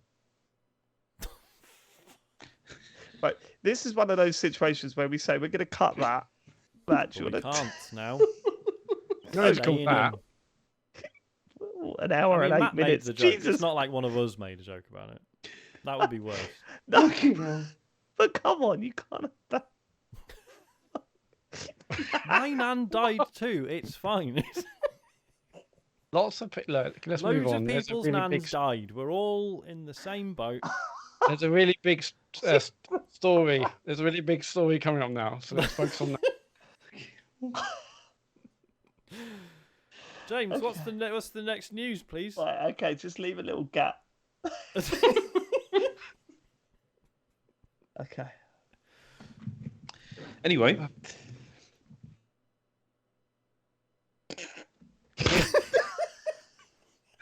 Okay, let's move on. We said we're going to do this on Twitch, and it's not going to change the show for the people listening on Wednesday. It's going to be the same. Now look at us. That's why I said it. I can't be stopped. No. It was the pause afterwards. Right, come on, let's move on. Yeah, what's the news, James? Come on. It's a good one. So, this is pretty exciting. Google are insisting that Stadia is not shutting down. You have to say it. So here's what happened. So apparently there were a lot of rumours swirling around that Google was about to shut down Stadia. But then Google have now responded, and this is what they said. They said, Stadia is not shutting down. Rest assured, we're always working on bringing more great games to the platform and Stadia Pro. Let us know if you have other questions. People did have other questions. Yeah, we've got a lot of questions about this. They've insisted it's not shutting down. Mm-hmm. They just responded to a tweet saying, no, it's not. That's not like them going like, can everyone shut up? It's not shutting down. No, because then after that, there was more. There's more. Whoa. Well, because when you read out that quote, I thought it sounds like they're talking to one person. But what you're telling me, Sean, is that they were talking to one person. They've replied to one person's So tweet. what the fuck is this then, James? What the fuck? Oh, so you're a gamer. They reported it. No, yeah, but you're supposed to know. Unbelievable. We're using their content on our stream, and now he's taking the piss out of them. There is more than one person who thought that Google were going to shut down Stadia. Yeah, but that's more not than what one the story person is. who thinks the world's flat, James. What's that got to do with it? Well, James, you presented that news story as if they put out a statement, mate, and they've replied to a tweet. That is not on. They have put out a statement Go on on then. Twitter. Because they were clearly rattled. Because then what happened was they just shut up. Shut up and let me finish the thing, right? Mm-hmm. So they were clearly rattled because then they announced Wavetail was coming to Stadia Pro for no extra cost, and they linked that in to this tweet as well to show, no, look, we're still kicking, we're still going. All right. Oh, you're done. That's okay. It, yeah. No. But then also they answered some other questions as well. Did they? Yeah. So one of the other questions. Are you rattled? James Farley, the Computer Game Show. Are you rattled? Yes. No. I'm going to write down yes. I'm going to write that you've insisted that you're not rattled. Yeah. I'm going to write down clearly rattled. Look, why are you having a go at me? Okay. Why are you having a go at me? I don't get it. I don't get it because this is Eurogamer have published this, not me. Why have you got just got to include it in the show? I know, because it's an interesting story. There's more detail. But if you look further than the fucking headline, James, you'll realise that it's not an interesting story. I did, because that's why I read the quote. From the tweet. There is no quote. There is from the tweet. There's this quote from the tweet. But then also... Who's rattled now, James? Yeah. Shut up. There's more. So they also people asked some other questions as well. One of the questions was, could players remove games from their user libraries? Google said there's no news on that. And then they also insisted that there's no news on that. Then also people asked, are you going to expand to Mexico or India? They said no. So well, it sounds like a great Q&A. Yeah. Really, but they have rolled out click-to-play demos now on Stadia. Oh no! Wait, hold on. I'm looking here now, and it wasn't a real Stadia account. Sorry about that. We just look past the headline there, and it's all bollocks. It was tell me about Stadia. It was yeah. James, the click-to-play demos thing. You reported that back in March. Yeah, I was going to say. I thought but no. But there's some more detail now about what the effect that's had. So Google claim Google claim this has led to a 35% increase in click-through and a 70% boost in player engagement. Yeah, okay. 70% of 17 people are playing it. Right. Are we done with the news? It's not shutting down. That's direct. Down. We're very clear that's on direct. That. That's direct from Google. That is. Fact. It's not shutting down. Fact. Okay. Right. Are we done with the news? Sounds like it. Right. Time for what you've been playing. Sean, you go first. Oh. Fucking hell. I don't know if we was talking about this when we started recording, but you got quite upset with me last week about. Oh yeah, we did. Yeah, wasn't that upset? This was in the feedback. I mean, we should do As Dusk Falls first, right? Yeah, that's the big one, isn't it? Let's get As Dusk Falls done. Because it kills me actually. I need to play this. I will play this. You will massively do. Fucking love it, Dave. I know. Honestly, it sounds right up my street. I will play this. How long is it? Like 5 to 6, right? 6. Yeah, about 5 or 6 hours. There's 6 episodes. Each one's about 50 minutes or so. Okay, I'm playing that. I'm playing that shit. Go on. So I mean, I'm only halfway through, so I finished book 1, which is chapters 1 to 3. Matt and James, you've both finished it, haven't you? I think. Yeah, we finished it. I am. We Go on. And you see, this is what's really difficult because it's obviously because it's a narrative game, as we always say, it's difficult to talk about on here without talking about why it's good. Because mostly it's because of the structure of the thing and because of the options you're presented. And I mean, Matt and I had a chat about like where we kind of ended up with things, and it's like it was quite different in many ways. Which and that is what I found so interesting about this is the structure of it is incredible. It's what Detroit wanted to be, if you see what I mean, in the sense that there's so many so many branching options, but they are actually meaningful, which is what's really incredible with it. But it's just, I mean, there's just so much that's wonderful about it. I mean, it's well written, it's mature, and just I like also. I mean, even the visual style, I liked that a lot. I didn't find it off-putting at all. Yeah, it's because I know we talked last week about the visuals and. Yeah, like from the trailers, I wasn't initially totally convinced, but yeah, like Matt was saying last week, you kind of stop seeing it after a while. It just kind of makes sense. Your brain fills in the gaps. The voice performances are brilliant, so they completely carry, the sort of overall, sense of what's going on. It's like, really well written, as you say. And on that, like you're not taken out by the fact that you see maybe.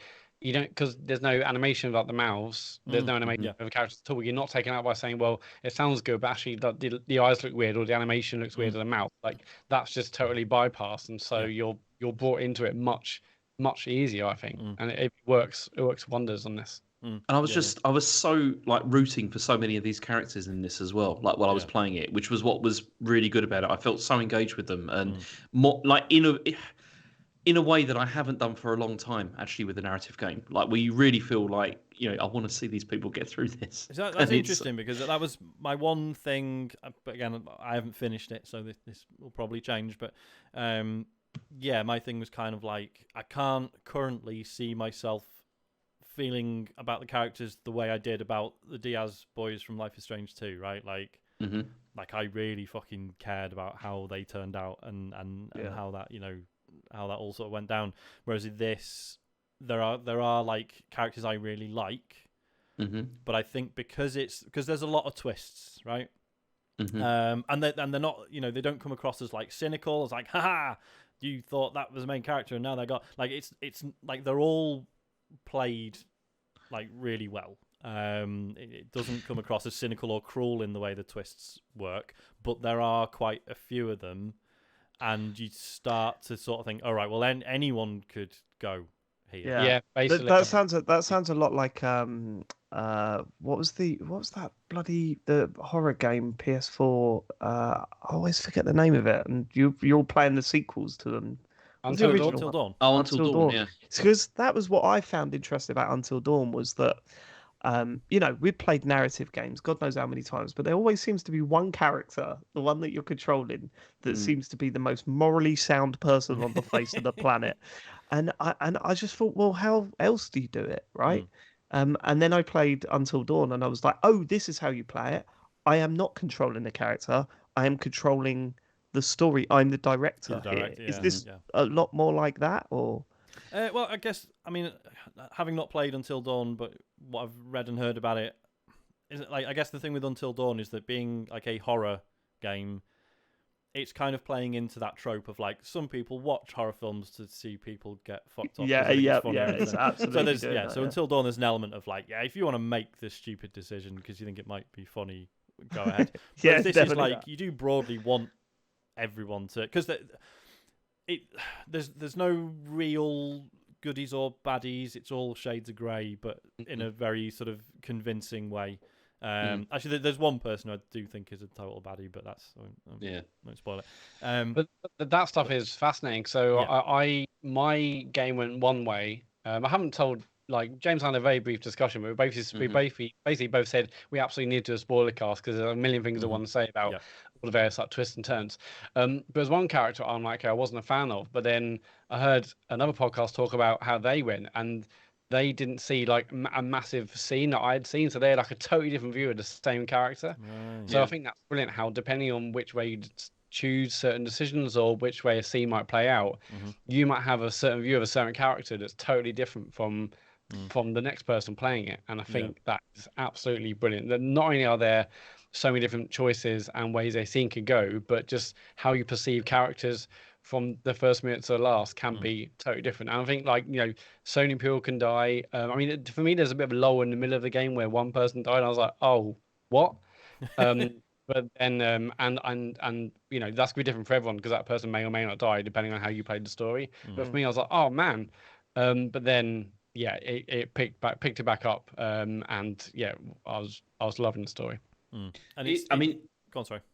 I mean, it is like Until Dawn in the sense that nobody is really safe. Like, and from reading around, like some of the other options that there are and everything, you realise that that's absolutely true. Like, things can really radically alter, and that was the problem that there was with Detroit, was the fact that there were all these options, but they did funnel you into a certain direction. I wonder if that is also a plus point for the art direction.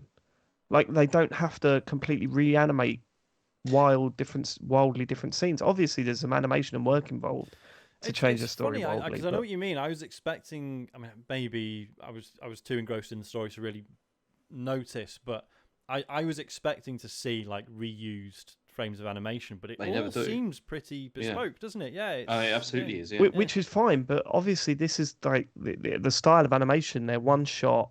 They're it's not like they're animating every single frame. There's I bet the workload's a lot easier to take the story into a different direction than it would a regular game, right? Well, this is it. And this is what's interesting about it, because as we were saying, like the amount of like branching paths and how differently things can play out. Like we saw with, certainly with Life is Strange 1 and to an extent with Life is Strange 2, they obviously struggled with that. They were like, oh yeah, we want all these decisions to play out in all, different and interesting ways. And then by the end, actually, there would be episodes where it's like, let's kind of flatten that tree down again. Let's actually bring everyone together. Yeah. Whereas this feels like it really has that breadth. Like at the end of each chapter, it shows you the flow chart, and obviously only details the things you've actually done. But when you see how many other options and how many other ways there are for things to play out, it's like, holy shit. And if this relatively minimalist art style is what has allowed them to do that, then fine. Like, that's great. Sacrifice well worth. No, you're totally right, Dave. There's definitely aspects of this game whereby there might be one scene that it can have like very, very minor changes, which was basically determined by a previous choice. So it's largely the same thing, but they can change something about the theme and the scene without going into too much detail, and it's like a totally different way of looking at it, but it's largely the same kind of animation and actors and whatnot. It's cool because it's, I think, like when past decisions affect future ones, there are some that's like you never would have seen coming, but it makes sense, right? Like it's I can't explain further really without spoiling it, but it's just it's not like haha, got you, like because you were nice earlier, that's now fucked you over. There's none of that sort of cynicism to it. It's you got to play it, Dave. But you see, also the other thing I like about it is that there are twists and stuff, but it doesn't do like sort of bullshit cliffhangers either, really. Every chapter. I like a cliffhanger. Why cliffhangers bullshit, James? No, like bad ones, as in like ones where it's just like, oh, what's gonna happen next? That kind of thing. Much. It's like, I don't know. I like it. The end of each of the chapters, there was like there was a moment you're like, oh shit, man, what's going to happen next? And even though each of these was about 50 minutes to an hour, I think overall the 6 hours absolutely flew by because each chapter flies by. I feel like you're making decisions every like 30 seconds. It feels like it's like a really nice flow to the narrative. I mean, it really does feel like a kind of modern TV drama. And I think I was saying to you, James, like I can't believe this hasn't been kind of done in this way before. We've had things like Life is Strange and the Telltale games, but they're very much kind of their own. Like they had their own flow and their own way of delivering narrative. This is basically delivered like a Netflix drama in so many of the same ways. And it feels also, brilliant. It's also because the gameplay is like pared down like significantly as well. Because like one of the things that is like like Sean, you said about like the connection you had with the Diaz brothers and everything. And I think like as I said, I was rooting for the characters in this, but I don't think it's fair to really compare the experiences because of the fact that you're playing it for such a short amount of time. Like That's by true. comparison, like Yeah, you're with them for a long time with just Yeah. two characters. You yeah, know, like with the this. pace of this is really admirable, but yeah, it doesn't Yeah. give you doesn't give the character time to breathe in the same way that a Life is Yeah. Strange game would, in that you have those moments where kind of nothing happens, and that's the point. Exactly. Like yeah. you don't, because like the way, like with the gameplay, the way this works, like you don't have those bits where you're just wandering around, Yeah. you know, like looking at stuff or whatever and picking things up. Yeah. You do that by clicking on stuff on screen or whatever, but it feels so much more streamlined, and I really loved that. Like the fact that it was like I didn't have to think, oh, okay, now I've got to walk around a bedroom for a while looking at things. You know, it's That was always the worst part of Life is Strange games, where they tried to add some game elements into it, and it just wasn't really. It just needed, does away with it. It's so much better for it. It's so much more streamlined. I'm like, and you know, you were saying you don't get an awful lot of time with some of these characters, and by the end there are absolutely tons of characters. There's loads of different kind of storylines interweaving, and you're seeing different aspects of different storylines. So there's loads of characters. But it works. Well, It totally and works. it's constantly like the pace really works. Like it's like you say, there isn't a dull moment in it. Like it's so like the pace of it is just brilliant. Like say it's like a TV show. It's like it really is. Yeah. I need to play this game. You really do, because it so is good. excellent. Yeah. We're doing a spoiler cast on it then. I think we should. So James and I were talking, and we're like, well, neither of us took notes, but you can obviously go back into the game and you can look at your the big timeline of all your various decisions, and you can you can restart from any different scenes if you wanted to, maybe if you want to collect, I guess, achievements or whatever. So I would just go in myself and just like take pictures of the timeline, so I would remember. But I started listening to another spoiler cast this morning, and I'm like, oh my god, I can't believe that person did that. I can't believe this scene even was different. I thought this was like the main. Yeah, you need to stop listening to that. We need to do that together, because that's always the way it's done, isn't it? The argument. I've already finished the game, so I've got my story. But it's kind of mad how different and vibrant, how different and kind of varied it can be. But yeah, we help you need to play it. And there are plenty of bits there, Dave, where you'll be like, "Why did you make that decision? You are a monster." Are you already worried about it, James? You're bringing up. I'm not actually. I'm pretty happy with the ratings I got, because it also, at the end of each chapter, it gives you like a thing of like what meant the most to you, like, you know, from the decisions like you your made, values and your values and everything. Don't And I was fucking judge me. I don't like that. I was pretty Don't happy with judge mine. me. You don't know my values. Fuck you. Video game. Okay, right. Are we? That's enough for that for now? Yep. Yeah. So I do my other two. They'll be relatively short ones. The school. So I've also carried on playing Into the Breach on my telephone. This is one I talked about, was it last week or week before, the turn-based strategy one. It came out originally 4 years ago, has now returned with like a massive expansion, and is free on your phone if you've got Netflix. I absolutely adore it.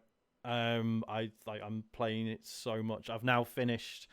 So my route sort of back into it was I did one run on easy, which probably was like a bit too easy. Like I still really enjoyed it, but and I've now just like, so today I finished like a normal run, which is really satisfying for me, because I said when I played this back in the day, I was too stupid to play it properly. I just could not get my head around it, and yeah, it's so good. I mean, I know you guys aren't really fussed about turn-based strategy, but anyone else who's listening, like, it's the fact that, like, I mean, obviously anyone watching on Twitch will see the footage. It looks fine. Like, it's, it's like a relatively small grid. There's some robots, there's some insects, and there's some cities you're supposed to protect. But it's just how intricate it gets, and how long you can spend, like, perfectly managing every single turn to do everything as perfectly as possible. And now I'm unlocking, there's like all different squads you can unlock, right? And they all have different mechs with different abilities, and it's just really cool, because you'll do a run, it's like, oh, okay, there's fire, there's ice, there's all different status effects and stuff, and then you unlock the other squads, and it's like, oh, like, fire is their whole thing, right? Like, one squad I've just played as are all about dust, right? So when you do a normal playthrough, you'll realize there are certain levels, if you like blow up like a certain square, it'll create a dust cloud. And then this one squad are like, right, when you play as this one squad, any enemy that is in a dust cloud takes damage every turn, and they have loads of abilities that create more dust clouds. And you're like, right, shit, that's actually really interesting.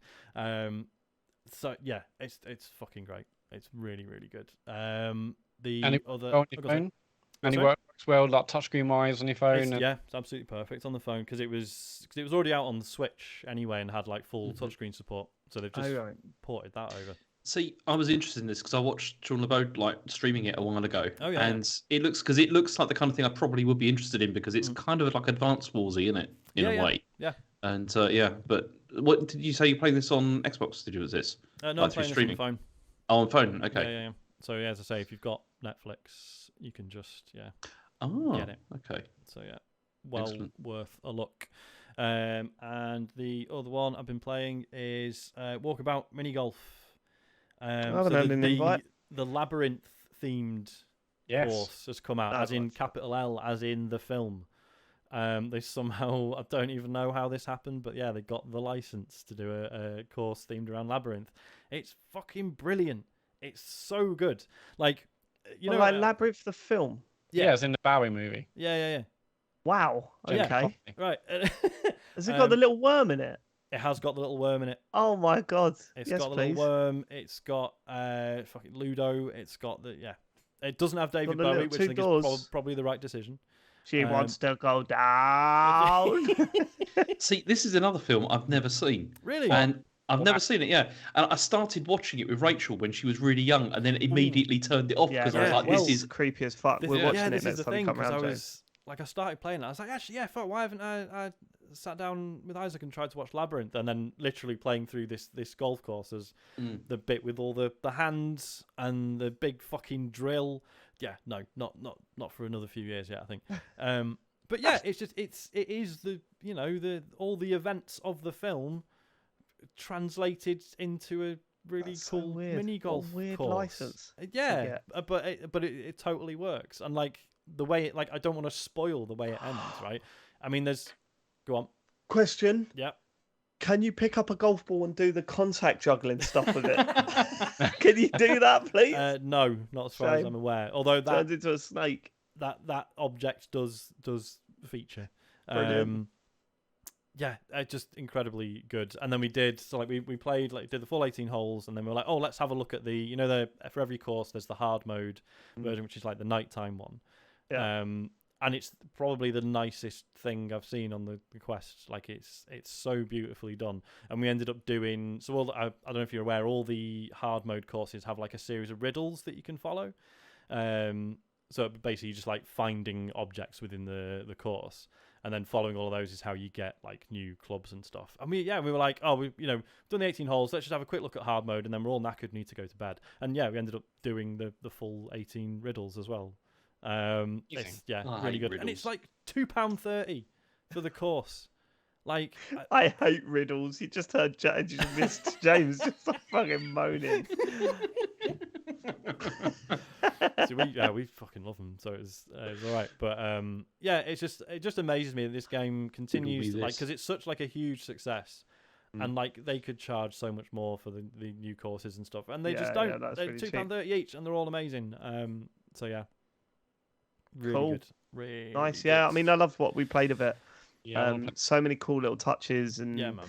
The moment where we realised that you could, when you were looking at the score, you were up in the air and you could see everyone that was tiny down there and all this sort of stuff. It was that stuff is fantastic, right? Like and they've only the courses have only improved as it's gone on, because I can't remember if I mentioned, but they've hired like an ex Imagineer from Disneyland who's now working on the courses, and that's why it's getting this sort of theme park vibe to it now. It's, nice. Yeah, it's proper good. Excellent. But yeah, that is it from me. I hope they bring that to PlayStation. It's not they on really PlayStation. should. I mean, it's on everything else so far, I think, isn't it? Yeah, it'll be. I mean, you think about it, when they launch that new PlayStation headset, they should try and get as many of these games on that platform as humanly possible. Yeah, just get them all on there. They? I mean, yeah, because it's but it's Sony though, isn't it? Like, are they gonna do that? Yeah, because they may want to just push their own first party stuff and all that, which is the thing. Yeah, but devs will want to port it to the hot new headset, so I'm sure they probably. Yeah, I'm not up to Sony. I'm sure developers probably will. Right. Okay. That's it for you, is it? It is. James, you played Stray. We spoke about it last week, but I did. What are your thoughts? I mean, I pretty much agree with almost everything you said about it because it's. Wow. I mean, I really enjoyed it, and one of the things I enjoyed about it was that I felt they didn't like lean really heavily into the whole cat thing, which I thought was good. I was quite happy with that. I suppose you're probably right. Yeah, I mean, it's funny to say, they dropped the cat stuff really early on, but can you imagine? Could you imagine a 6-hour experience where you're just walking around and jumping on things? I suppose they had to add something in there, didn't they? Well, yeah, because I played like a bit more. I mean, basically just to get the capture for the stream, but yeah, you kind of. Like, even just in the first sort of 20 minutes, it's like, why are there signs appearing saying, like, go this way? Oh, God, yeah, and that's the never cat, explained. can apparently read them. But then, like the help one, I was like, oh, wow, there's going to be, like, environmental clues in the environment telling you where to go, but that was just a one or two time thing. It's never explained, right? That stuff at the start where it's like, go this way, cat. It's never explained, right? But see, none of that bothered me. I didn't care about that. Yeah, at all. sorry, this is the point I was getting to. Is it like straight away I was just like, do you know what? I'm going to choose for once. I'm going to choose not to be a wanker about this. Yeah. Yes, the cat can read. Who gives a fuck? Yeah. I think that's it, isn't it? Once you get used to the fact that you're not playing as a cat, I think you can sort of drop that stuff because it does other things so well, so you're willing to sort of just let yourself go a little bit. And that's what, because the game is quite on rails, like in a sense, like especially like with the movement and everything. But I was completely fine with that as well because I think it would have been very irritating if you had complete control over jumping and everything. Sure. I think it would have been awful because one of the things I really liked about it was how like vertical all the areas were that you were in. It was like they weren't large. The areas weren't huge, but then going upwards, there was a lot of detail there and a lot of areas that you could explore. But the only thing I didn't like about it, which was I think something everyone said really about it, was that the second city area, it was a bit too focused. Like it could have certainly have done being like more to do there because it felt like it was bigger than the than what's it called. I went there when you look at it, you get excited, don't you? And then you walk around a bit and go, oh, this hasn't. The slums were better. Like, it was a better place to go and explore. And I mean, I'm not saying that I'd wanted like loads of fetch quests and all that kind of in there, but there could have been a bit more sort of character injected into that there was in the slums area. Like you have a lot of like conversations with people, with the robots and stuff, and I thought that was more interesting. But it felt like it had got to the point when you get into that, into the city area. Oh, there's fucking flies everywhere. Sorry. Anyway, staying in. Yeah. No, it's just I hate them. They're horrible. I didn't want to say it, but I saw you just do like a little aggressive clap, and it was good. I really enjoyed it. Yeah, that was me trying to get a mosquito. Sorry, this is terrible. Mosquito or a fly? Yeah. So again, which one is it? These are flies. Fucking tiny little things. Why did you say mosquito? No, because there are mosquitoes as well. It's hell. I live really next to it, like near a river, and it's really annoying. It's really annoying. There's like clouds of the things outside the window. I don't care. What did you think of Stray, the video game? Either way, it was great, and also the stealth stuff. I had no problem with that at all, and we had an argument about this because I don't understand. You said it's not stealth. There's no stealth in it. No, I didn't say there's no stealth, but what there is the method of stealth that they have. It doesn't bother me because of the fact that there's no. Here's what annoys me. Why do you just fucking lie all the time? What are you talking about? Why do you lie? I don't know what you're talking about. When we were talking about this the other night, right? Sorry, listeners, this wasn't on the show, so you don't know that this happened. When we were talking about this the other night, you said there's no stealth in it. And there's not. Well, hang on. It was very clear, Dave. He said that there was stealth in it, but you could circumvent it by avoiding detection and hiding. Exactly. But you could just run through it. Yeah, you could just run through the entire thing if you want to. You don't have to like. It doesn't matter. No. Wait. That doesn't matter. If it presents itself where if there's a cone of vision, and if you're in that cone of vision, it turns orange and red. If you could just cheese it by running through it, that doesn't mean it's not stealth, James. That just means because it means that I don't. No, it means that I don't have to bother doing stealth. I can just run through it. But it doesn't tell you that, does it? That's just something that you happen to come across. No, but it doesn't tell you that you have to be stealthy either. You're just assuming. You're a twat. You're assuming. Like, honestly, seriously, you're making too many assumptions here. Seriously, sometimes you just talk so much shit, and I don't know why. I don't know why you're talking shit. Why are It's you 'cause talking like this? Because you're just making massive assumptions. You know, Go like on, when you're playing what this. assumptions have I made? Let's go on. You're making the assumption that you have to play it in a certain way, which you don't. Go You on. can choose how you want to play My it. assumption was based on the fact that you come across an area where you've got to get from point A to point B, and there are robots circling. They have projected cones of vision that change color when they detect you, and Yeah. also if they turn red, they shoot you, and you have to do that bit again. Yeah. So I've predicted that you had to hide from those cones of vision. Right. Is that unreasonable of me? It's not unreasonable. It's also wrong. You don't have to do that. You absolutely have to do that, James. No, you don't. You can just run through it. It doesn't matter. I don't No, know why because you're you're having this making- you argument. made- no, You're because- absolutely crazy with this. I don't know No, why. because you I don't know made if up it's this because whole it's a thing. Sony exclusive. I don't know what it is, but Yeah, there's that's something about this game that you're willing to sort of just overlook for some reason. Because it I'm not even doesn't saying it's a matter. bad game. I think Because it's a great it doesn't game. matter. It's like it's you made out this whole thing about like, oh, the stealth. You know, I hated it when the stealth happened. really Just don't hated do it when the stealth Then would don't come do in. it. Just run through it. You don't Yeah, have but to do it. at no point does it give you any indication that you can run through it. And hold on. And you didn't want to try. You Hold didn't on. want to experiment. Whoa, No? whoa. Slow down. There's a whole bit of the game where you can't just run through it. What are you talking about? There's the bit where you're leading someone from one you can side to the other. You can still run in No, through you that can't. if you want to. You Yes, can't. you can.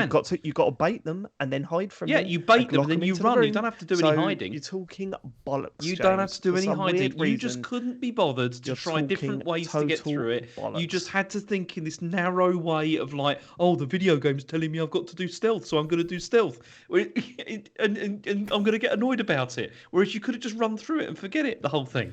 I guarantee you didn't just run through it. I think you're I did. lying. I I guarantee absolutely you did. didn't. So you And never it's built you- into you- it because of the fact that there's a whoa, speed hold running on. Let me achievement ask you for it as something. well. Have you ever been zapped? Were you zapped by any of those things at any Nope. point? Yeah, don't believe that. Don't Well, believe you that. never for a got fucking zapped second. once, James. Okay, maybe once or twice, but There we it go doesn't then. matter because you There can we still go. run. This is what I'm talking about, listeners. He lies. He just It's lies. not a lie. It's What you wait, hold on. Have you been zapped? Nope. Have you been zapped? Yes, once or twice. that was. how's That, that I mean, not I okay? misspoke at that point. You know, like. Honestly, you need to fucking get into politics, mate. I'm Either way, seriously. But you need no, to be, what you I'm need to get saying into is that politics. you don't have to, stealth. Does if you don't like stealth, it doesn't matter with this game because you can avoid it if you Right, want to. I disagree. You wouldn't with agree with that. You wouldn't I agree wouldn't that agree you with can that. avoid the stealth. No, you can't. So avoid the you're stealth saying stuff. that you have to like obey the You the, have the to rules of the avoid game. those robots in that area. Yeah, You in have to in do that, various yeah? different areas. You Yes, can't absolutely. you can't run through the game. It's impossible. Absolutely. No, I'm not saying it's not impossible. You could speed run any game. But what I'm saying is, it's like saying you don't have to fight any bosses in the fucking Elden Ring. You just run through, Dave, get through there's- this bit. listen, there's an achievement for finishing the game in under 2 hours. You can't do that unless you run through those areas. They're So you're gonna do designed that- so you you're can gonna do that that. first time you play it, are you? You're going to do that the first time. Most people are going to play this game once through, and they're going to do it within If 2 you hours. don't are they? like stealth, you don't have to do it. So full of shit. I've no idea why you're defending it. If you don't like stealth, It was a you don't weak have part to of do the it. game. The It was a difference- weak part of the game. The thing I don't like about stealth You are like is that if you get person an that goes, alert. you can complete Dark Souls without leveling up. That's what you're doing now. That's what you're doing now. How is that? Well, you don't have to level up in Dark Souls. You could do it without. No. What I'm saying is people do it all the there's time a on big Twitch. difference. There's a big difference between playing a Because the 40-hour told you to game, level up, David. 40 or 50-hour game, and then doing that. Then there is Oh, there's a running big difference, past. is there? Go on. Yeah, Should we move on? Yep. it's a I good don't game. know why he's I don't know why he's Good doing game. it though. That's the thing. I don't know what. I don't know why you're so obsessed with this idea that you have to play a game a certain way. It's so weird. When the game presents itself as a stealth section, yes, you would assume you would have to do stealth. Calm down. Yeah, Stop no, throwing to things get, about. you know, Just angry. knock that over. That was all. Right. This is. I wish you'd have got footage. Sean, obviously, it's not your fault, but I wish you had footage of the stealth bit in this game to play over that argument because it's. Because you're talking You complete can complete see it. nonsense. It's hilarious. It's hilarious. Yeah, but I why you're completely misunderstanding the point here. The point is not that it's a stealth area. The point is that you don't have to do it if you don't want Yeah, to. but if the game presents it as stealth and then doesn't tell you just run through it if you don't want to Do do you it. never try to do anything in games that are Not run different to what through you're a being stealth told? bit. I don't just run through a whole stealth area. You never do that. Here's a question. Because Matt's got his head in his hands, right? But I'm interested. You're the only other person that's done this thing. What side of the argument you're sitting on?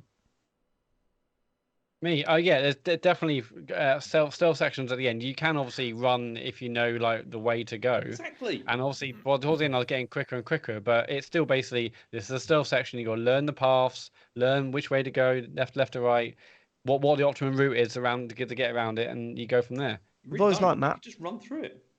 I've always liked Matt. I can't wait for you to get to that bit, Sean, to see the Yeah, I can't wait. non-stealth part of that game. Yep.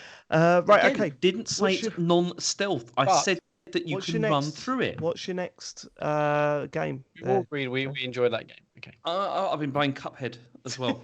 That's the other game I've yeah. been playing. Yeah, which is a very enjoyable game. I mean, I started playing it when we were on a stream actually. Like before we started streaming, you were like, "What are you playing?" And I said, "I'm playing Cuphead." And I said I wasn't feeling it, and I was gonna just not bother because I just thought it's too difficult. It's irritating me. And then it's kind of got its hooks into me, and now I'm really enjoying it. I'm 72% of the way through, and I Cool. just beat like this really horrible because the thing that I'm surprised about with this is I thought this was going to be a lot more platforming than it is. It's basically just most of the levels are boss battles. I was not aware of that. I thought it was going to be like mostly like running and gunning and stuff, but it's really not. But I do like the general balance of the game though, because it's it's that usual. It is possible as long as you don't mess up. As long as you learn how the patterns of the bosses work, as long as you try and get through without losing too much, then you can definitely do it. And I'm pretty certain I can finish the game. It's just that I need to put enough time in to get through. I did one this evening just before we started recording, which I was really stuck. Like it's really, really so Is that difficult. the one you tweeted? Yes, yeah, it was Yeah. insane. Like you've got all this, like the stuff all like flying around the place and everything. I had to look on YouTube because I was like, I don't know how I'm going to do this. Like, and I was having a look at like guides and people were like saying stuff like, I've been trying to do this level for a year and I can't get through it and stuff. And it's ridiculous. Like it's the worst. It's the worst one I've done so far. But You can just run through the bosses. You don't have to do the bosses. sadly you can't. Sadly you can't do with Need to that call me because that. Call him that. yeah. This is one of those games that's always been on the back of my mind. Like I've always wanted to play through this. So hearing that actually a lot of it is down to how much time you put in rather than I think I need to try this. It is. Yeah, I think it is about time, and it's about whether you've got the patience really to like learn. But then when it clicks, it's brilliant, and then you just think, I need to go back for more of this. It's excellent. But then, I'm pretty certain I'll get through to the end. But yeah, You can do the DLC. I don't know because I've heard that that's even harder, and I'm not sure if I'm up for that or not. It's By the time you get to the end, you'll probably at a level where it's a good time to do a DLC. Yeah, because straight away. learning Yeah, again. Need Yeah, to maybe. be harder by then. Yeah, usually Yeah, get now or way in never. there. buzzing for it, mate. yeah, All great right. great game though, very good. Done. I mean, the only other thing I played is PowerWash Simulator, so Okay, let's talk about this. I don't want to fucking talk about this game. Go on, why? What's up? I mean, I know obviously what you said talked about it last Is week. has it got worse? What was my upset? Yeah, The compulsion. I don't know how many hours I've put into this now. It's getting ridiculous. I hate it. I hate it. I cannot believe how much of my time I've put into this. I come away. I was playing it the other night and I thought, I want to go to bed, but let me just do this bit. And then I did that bit and then I was on another bit and I thought, and I actually got, when you get really like red, like hot with anger. Do you know what I mean? When you get that, when you're like actually your heart's beating a little bit and you're thinking, you get your arms tense up and stuff like that. Mm-hmm. I was getting angry at myself, yet still doing it. Like I was like, you have to stop playing this fucking game and go to bed. There's a little bit over there that needs doing. I finished the level and I've launched the new level and started again. I don't know what to do. Look, I'm really sorry. Like I shouldn't be playing this. I should be playing the Dusk game as Dusk Falls. I should be playing that game because I know that I'll really enjoy it or whatever. And I'll have a good time on it. And I'm not playing that at the moment because I'm doing this. And I don't think I'll play anything else until this is done. And my biggest fear is that I'll finally finish it this week and they'll say 20 new levels dropping today. Like that would kill me because I would do those 20 aren't there levels. like absolutely tons of levels anyway? Yeah, there's How too far are many you through levels. the list? There's too many levels, and some of them take 3 hours to do. I've heard that the last one is, Don't you know, even. I can't even. Well, I've been told a couple of them, and I'm just like, I don't even want to do it. I don't want to do it, but I'll do it. I heard someone say, I never want to see another fucking wood slat. Like, Oh my god! When you get down to so there are the various different types of levels, right? There are big open levels that are, quite easy to clean, but they're massive, so they take a while. There are like things that are like I did the monster truck one today, and the problem with the monster truck one is that you could clean it as much as you want, but you then have to get underneath and get spray in between bits to get like the inside of like a mud flap or whatever, because it's got a tiny little bit left to clean, and you're just trying to angle yourself in there to get in and get. And it's just so frustrating. I'm just like, why am I doing this? Why am I doing it? So many good games out, and I'm fucking doing this. Like, I don't even want to think about how many hours I've spent on this pile of shit. See, and that's why I did the first van, and then I went into the next area, and then I deleted it because I was just like, I can't play this. Were you gonna? I was like halfway through doing the garden last week. Yeah. And just midweek, I just loaded it up, cleaned off like the patio set. I was just like, nah, fuck this, deleted it. I was doing the lawnmower, and then I just thought this is. And the thing is, it's tiny as well. Fuck. Like I did the van. I was like, yeah, I can see the appeal of this. Like I can see the appeal, even though it's quite tedious. It's done like really well as like a stream game as well. Like, Really, I don't see the appeal of it. I don't see why anyone would watch it on stream. I don't know. I don't know why anyone plays it. I find it too fiddly to be like. I know a lot of people say it's like they find it sort of strangely, soothing or restful or whatever, but I find it kind of annoying. I don't know why. Just something about the act of like you say, finding the little bits you've missed constantly. I don't know. I find it just a bit too fiddly to be. The worst is when you've cleaned everything, you're one item to clean and you can't find it. And there's a thing to make it flash, but it's not bright enough. It is not bright enough. So you're spending ages trying to find that one last thing. Matt, I started playing as well. I had it installed after our chat last week, and oh god, Elodie and I started playing it on the weekend. We did the first van level, and I was like, okay, this is, I get it. And then I started the garden level, and I said, this isn't. I thought this would be chill and relaxing and satisfying. I mean, I bloody love cleaning and things all being in the right place. I thought this is exactly the kind of game that I'm gonna fall into. But I also just found it just. Stressful is the wrong word, but just it wasn't really like daunting. Satisfying until the end, until you did it. And then I did like the in the garden, just like where the the white wooden fence was, the patio furniture, and like the pond area.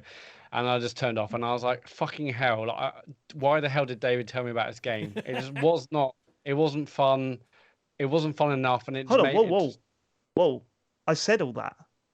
Well, I know that, but I was still like kind of David Turner's.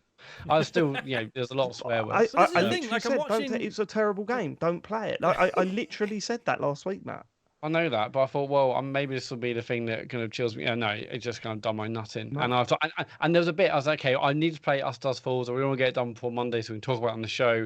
And I was like, I'll just do this bit, I'll just do this bit, I'll just do this bit. I was like, no, mate, you just got to turn it off. That's the one. It's still my that's machine. It. Yeah, you're going to be. Turn off because I would not have got any further. Have you uninstalled it? No, it's still there. It's still there, but I said no, stop this, because it was like one more bit, just this bit, just that bit. Okay, I kind of want you to do it, play again. I kind of want. I just want to see your journey. When you got other things to do in life, I was like, why the fuck am I doing this? Everything's on hold for me now because of this. Everything's on hold.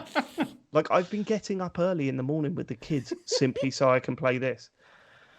Could you guys do a co-op stream? We could do a co-op stream. Matt, you could help me with. Co-op stream. Yeah, do a co-op stream. I've got other things. No pressure. But yeah. Well, you know what? You know what worries. You know what worries me a little bit is that John joined me. Like he's way ahead of me in the game, and he came back to an old level that he'd already done and helped me with it, and said, think I enjoyed it even more the second time. I'm like, oh my god, oh my god. Oh no. Yeah, I am. I've got it bad. I've got it bad, and I posted you the list of all the levels today, and I am probably about 2/3 of the way through. Yeah, and I assume they're going to get longer and longer and Yeah. Yeah. Well, I heard the subway platform is a 3-hour job, and that's my next one. But I'm this nearly. is it. But like I'm watching, because obviously I've got your stream that you did. I've got it up on the stream now, and I am transfixed. Like I'm watching it, I'm just like, yeah, Yep. go on, get it. Oh yes, there he's got that bit. Yeah, that's fucking nice one, mate. That's good. Yeah, when you get used to when you start getting you get that little bit of enjoyment when you get a more powerful power washer, and you're like, oh my god, I've really been struggling with the graffiti in this level, and now it just comes straight off. It just comes straight off. So, You don't put the trick is, Sean, let the power washer do the work. Yeah, you don't do the work. Let the power washer do it. Yeah. And then you get the extensions, and you're like, yeah, I don't have to get my fucking ladder anymore. I could just oh my god. And some of the levels are so shit, so frustrating to do. But then you come across the washroom, which is just an absolute chef kiss of a level, where it's like you're spraying down this muck and just seeing this beautiful shiny tiling beneath it, and you're like, oh, this is so satisfying. And then the next one's like a rusty drill, and you're like, oh, brilliant, fucking hell, back here again, horrible. Are we all looking forward to Dave putting this on his game of the year list? Oh, I'm gonna have to. I don't know. I've been thinking about this actually. I don't know how I don't put this on game of the year list. Yeah. I hate it, but I don't know how I can't do it. This has obviously there's something there. It's affected me more than any other game. I can't remember the last time I've been this addicted to a video game. I don't think so. It's doing something, and I think it really is that base, that addiction. That it dings every time you complete one little bit of the level. Okay, I guess that is nice. Which is crucial, isn't it? Yeah. But it's totally. That knows what it's doing.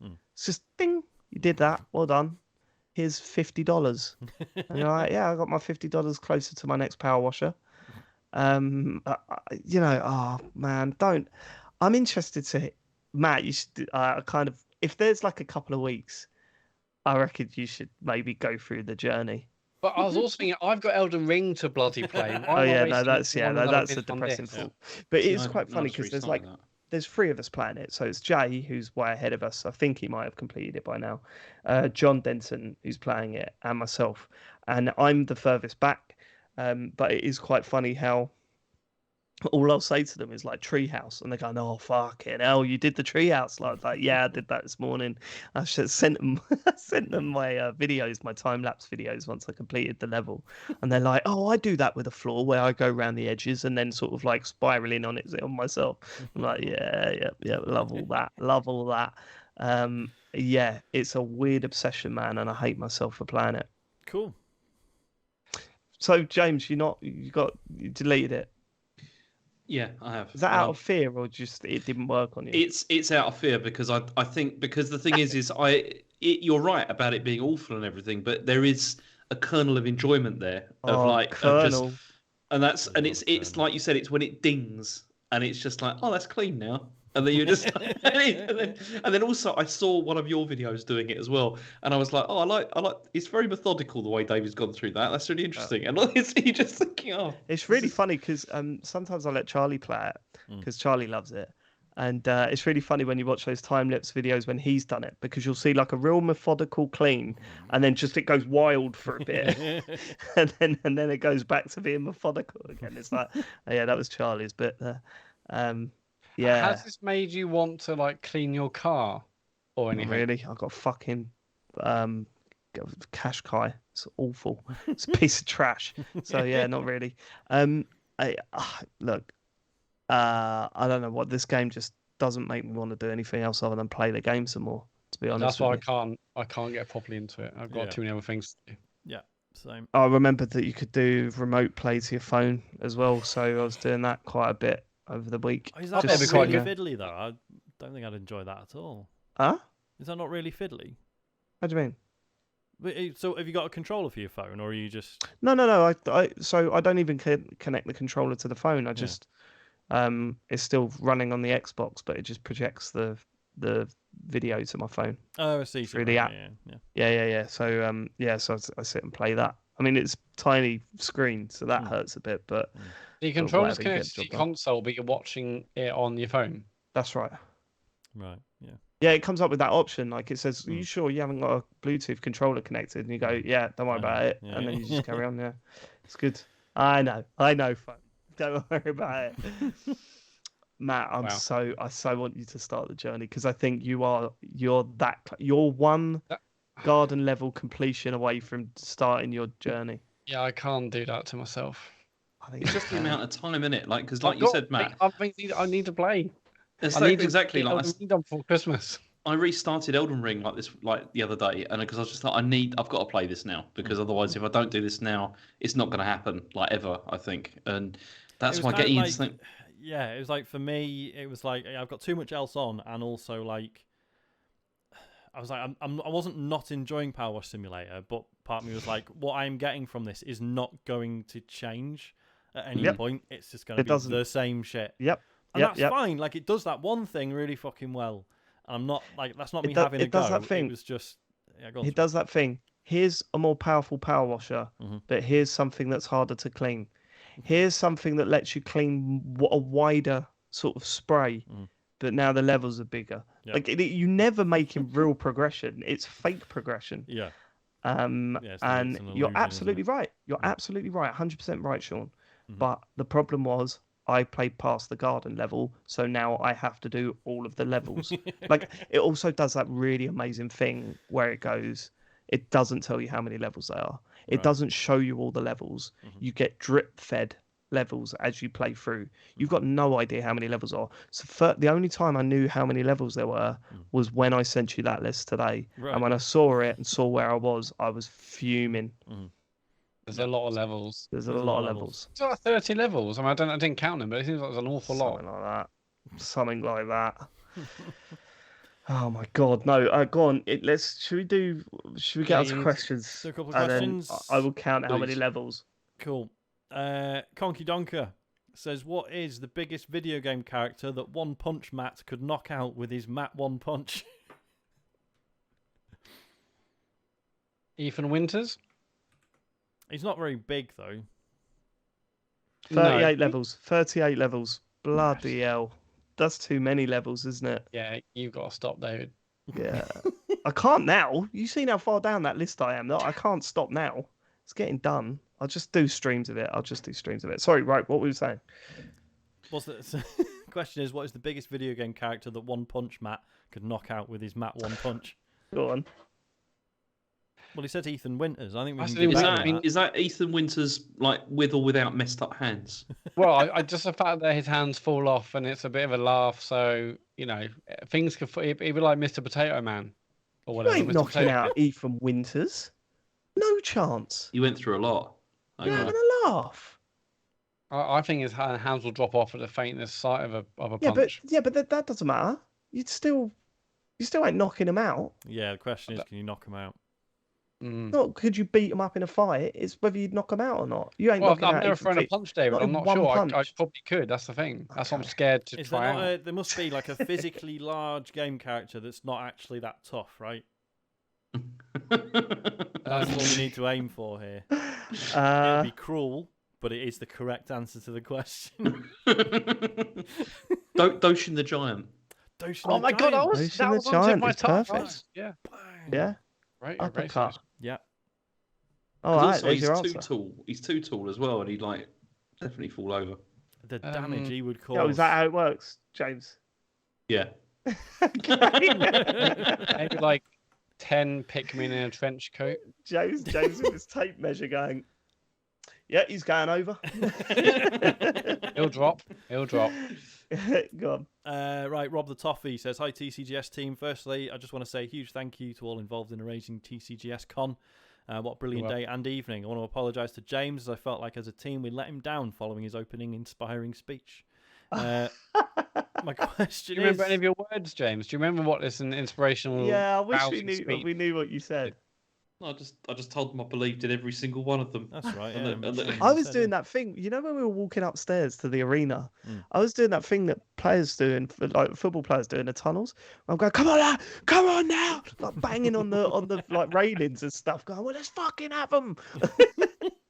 I Well, I was got gonna- well I mean- into it after game one. So I was quite relieved that we got this from Rob the Toffee, because the day after, James, didn't you find Rob the Toffee's name sticker on top of a bin? Oh, that's Yes. right. Discarded.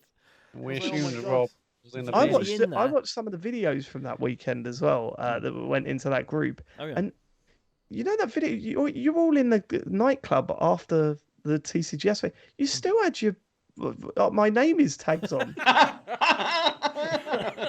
So weird. Oh, that was very good. You can't, it's just easy, isn't it? Just It is, I suppose it is. Right, Rob the Toffee says, my question is though, what piece of equipment or tech has improved your gaming experience more than anything else? For me, it was having a proper surround sound system installed, as before that I didn't understand what good audio could add to a game, but following it being installed, it really changed my gaming experience for the better. What would it be for you all? Take care and thanks for the laughs. Rob the Yeah, Toffee. I'm take not the getting a headphones. surround sound system for video games. It just doesn't. I'm not allowed to do that. Yeah. But headphones that Yeah. using headphones regularly was a massive thing. Mhm. I don't mean that sort of started with the. Do you remember the Turtle Beach ones that we had, Matt? yeah. With Battlefield 3, that's But something. then- Like, oh shit, you can hear where people are coming from. But Yeah, even they were too annoying to use regularly because they had the You had that base station thing, and yeah, and if- they regularly just cut out. Yeah. Oh, really? Yeah, it was If that's too close to the router, you just couldn't really hear. Anyways, it's a mess. But no, like Yeah. I mean, I would say like just good headsets in general, just a total game changer, I think. And well, whether you're playing a shooter or any kind of game, really, like it's just amazing to be able to hear that kind of audio, up close, and that makes a huge bit of difference. Because again, I've never had a surround sound system, and I don't have one even downstairs. I don't have a sound bar. I just think, I just haven't bothered. But for games, headset is a big one, yeah, for sure. Yeah, no, it wasn't until Sam gave me a Turtle Beach Pro Amp 2, I think they were called. And I was just using them on my PlayStation and was like, okay, yeah, this is great. And now the ease of that, I really do like that Xbox headset. I think it's just so It's easy brilliant. to use and It's- works really well. See, I've got both. I've got the PlayStation one and the Xbox one, but the Xbox one is way better. Like in terms of it's because of the control mechanisms on it are so good. Like like how it's so simple, just like volume up, volume down, just by like twisting it. Whereas the PlayStation one, although the sound quality is really good and everything, all the buttons are on the bottom, and you're always like not sure which one you're pressing and all that, and it's just really irritating. But yeah, the Xbox one is brilliant. Yeah, so yeah, it's probably it for me actually. The headsets. Sean? I rearranged my living room so that I can sit closer to the telly. And it's fucking brilliant. I've got that problem. Don't need to get a bigger telly if you just move closer to it. No, you're Same right. thing. Yeah, I'm always getting shit for how far I am away from the telly, and I'm like, what do you want me to do? Yeah. I can't do anything. That's the Well, only yeah, 'cause place you've- the TV can go. Yeah, you've basically so you've got like the setup I used to have, and then after I just rearranged the entire living room, basically just so I could sit closer to the TV, it was fine. So just do that, Dave. It's dead easy. I'm just, not doing just that. completely spend an entire day rethinking. I your tell you entire what living is. room. I've just got a big chair that I put in front of the TV when I want to You play get a big stuff. chair out. That's Yeah, fine. I've just got a chair. I just sit there in Love front of it. a big chair. I don't like that. I like sitting on my sofa or whatever and just like leaning back. But I also, that's the disadvantage of having a TV on the wall, right? The fact that you tend to sit far back. For football, though, it's the best. I don't know what it is about watching football with the TV slightly higher. You can stand up and I love it. Are you pretending you're in a pub? I was gonna Like say, while you're is that- watching yeah. it? Well, I don't get to go to pubs anymore, James. So yes, is the answer to that. Yeah. Do you like stand by a table and like watch it? Yeah, yeah. Lean on things. Yeah, like lean on it. And just Turn around and go, "Oh, you're around, Harry." Have you got How that we little walked sort up- of servery hatch into the kitchen as well? Did you pretend that's Oh a yeah. bar? Oh, we got that. Yeah. It's got a bell on it. Oh, Ding. nice. And And we've how got have we two. not talked about the bloody Euros, which is How have we not like talked about it on this podcast already? Well, I mean, it's come home. It's finally come home. Dude. We've got enough to. Harry was running around the front room last night saying 5 minutes of hurt. They're still celebrating, Harry. We've not just instantly gone to hurt after we've. The hurt has not just reset. Yeah. It's just amazing. I've been watching it. Me and Eddie have been watching it together, and she's been really enjoying it. It's been amazing kind of seeing her. But it's just the whole tournament's been great, and yeah, I was like, so emotional when England won. Even on now, like a bit of love in my throat just watching like the highlights or watching them all like celebrating, and it's so bloody good. It's just utterly incredible. Well, it was the way they won as well, because if we're talking quickly about the Euros this year, like England, they didn't look that impressive. Now they won that game 8-0, and then I think they followed it up with a 5-0 or whatever. But these are the golf in quality of those teams that's what was going to happen, right? So it wasn't a surprise that they won by that amount in those two games. But when they come across, say, Spain, for example, they look shit. They should have been knocked out by Spain. First bit of adversity when we're like 5-7 minutes away from going out. Yeah, but they didn't deserve to get back into that game. But like what you see with all good tournament teams, they grew into the tournament as the tournament went on, and I think it was that second half against oh God, I can't even remember. Sweden. Sweden, yeah. That second half against Sweden, that's when you went, oh, they've clicked, and you looked at them and went, okay, all right, I'm confident now. And Germany were obviously the favourites to win that game at the end there, but you just knew that something had happened at that Sweden game where they just all clicked. And then when we saw. I mean, God, that goal was so good, that first goal. And then when they got pegged back, we thought, oh, is this it? Because this is how it usually goes. We can't do this. But there's just so much belief and confidence in the team. I mean, arguably, maybe the second goal, a bit lucky. Maybe on the balance of play, a bit lucky to win against Germany, who's such an amazing side. But the belief and the confidence, it's something. I thought we were way in the better. extra time, we were I thought totally we were easily the better team. Yeah. I think we looked knackered for the first 15 minutes of extra time, and once they got a goal, But I still thought there's a confidence there, and it was it's just amazing. Tell you what, it was just so nice to see a final that didn't have to go to penalties. I was just No, I genuinely thought we were the better team throughout that game. Totally deserved to win it, and I thought it was a bit of a shame that they pegged one back in it, but it's amazing, amazing. Unbelievable. Celebrations were great as well. Did you see Jill Scott interviewing the trophy? Clearly, today off her face, hung over to hell, and clearly then we'll gate crashing. Serena Wiegmann's press conference singing "It's Coming Home." It's just, oh man, it's just unbelievable. So good, so incredible. Love it. All right, okay. Sorry, where'd that come from? I'm using the SteelSeries 7X headset. It's really good. SteelSeries is really good. Also, Gamer Table, obviously, is my actual. Obviously, are you still regularly using that? Yeah, fuck yeah. Okay. All right. Basically, all right. Don't get so defensive. Here I am. Leave me alone. What are you going with? What's your sort of go-to setup with that? What are you having in each little bit? Pepsi Max, mate. That's the main thing. It's basically, I charge my phone on it in the evening and stick a Pepsi Max in the little weird drinks holder thing. Yeah, but what are the other bits? Chocolate raisins, nuts. No, I've been trying not to snack as much at the moment because I was starting to take the piss again. Eating too much shite. So no snacks. Yeah. Just you wait till Christmas, mate. That's gonna be. Got your gaming tray, Alan. Yes. Be overflowing. It's gonna be full of Christmas biscuits. Can't wait. Right, next question comes from Mira Mendieta. It says, "Dear TCGS Chords, recently discovered that my beloved copy of Mr. Driller 2 for the GBA is fake. Have you ever been bamboozled with a video game trade or purchase? Better yet, have you ever been the swindler? Keep up the fantastic work. Sincerely, Maria."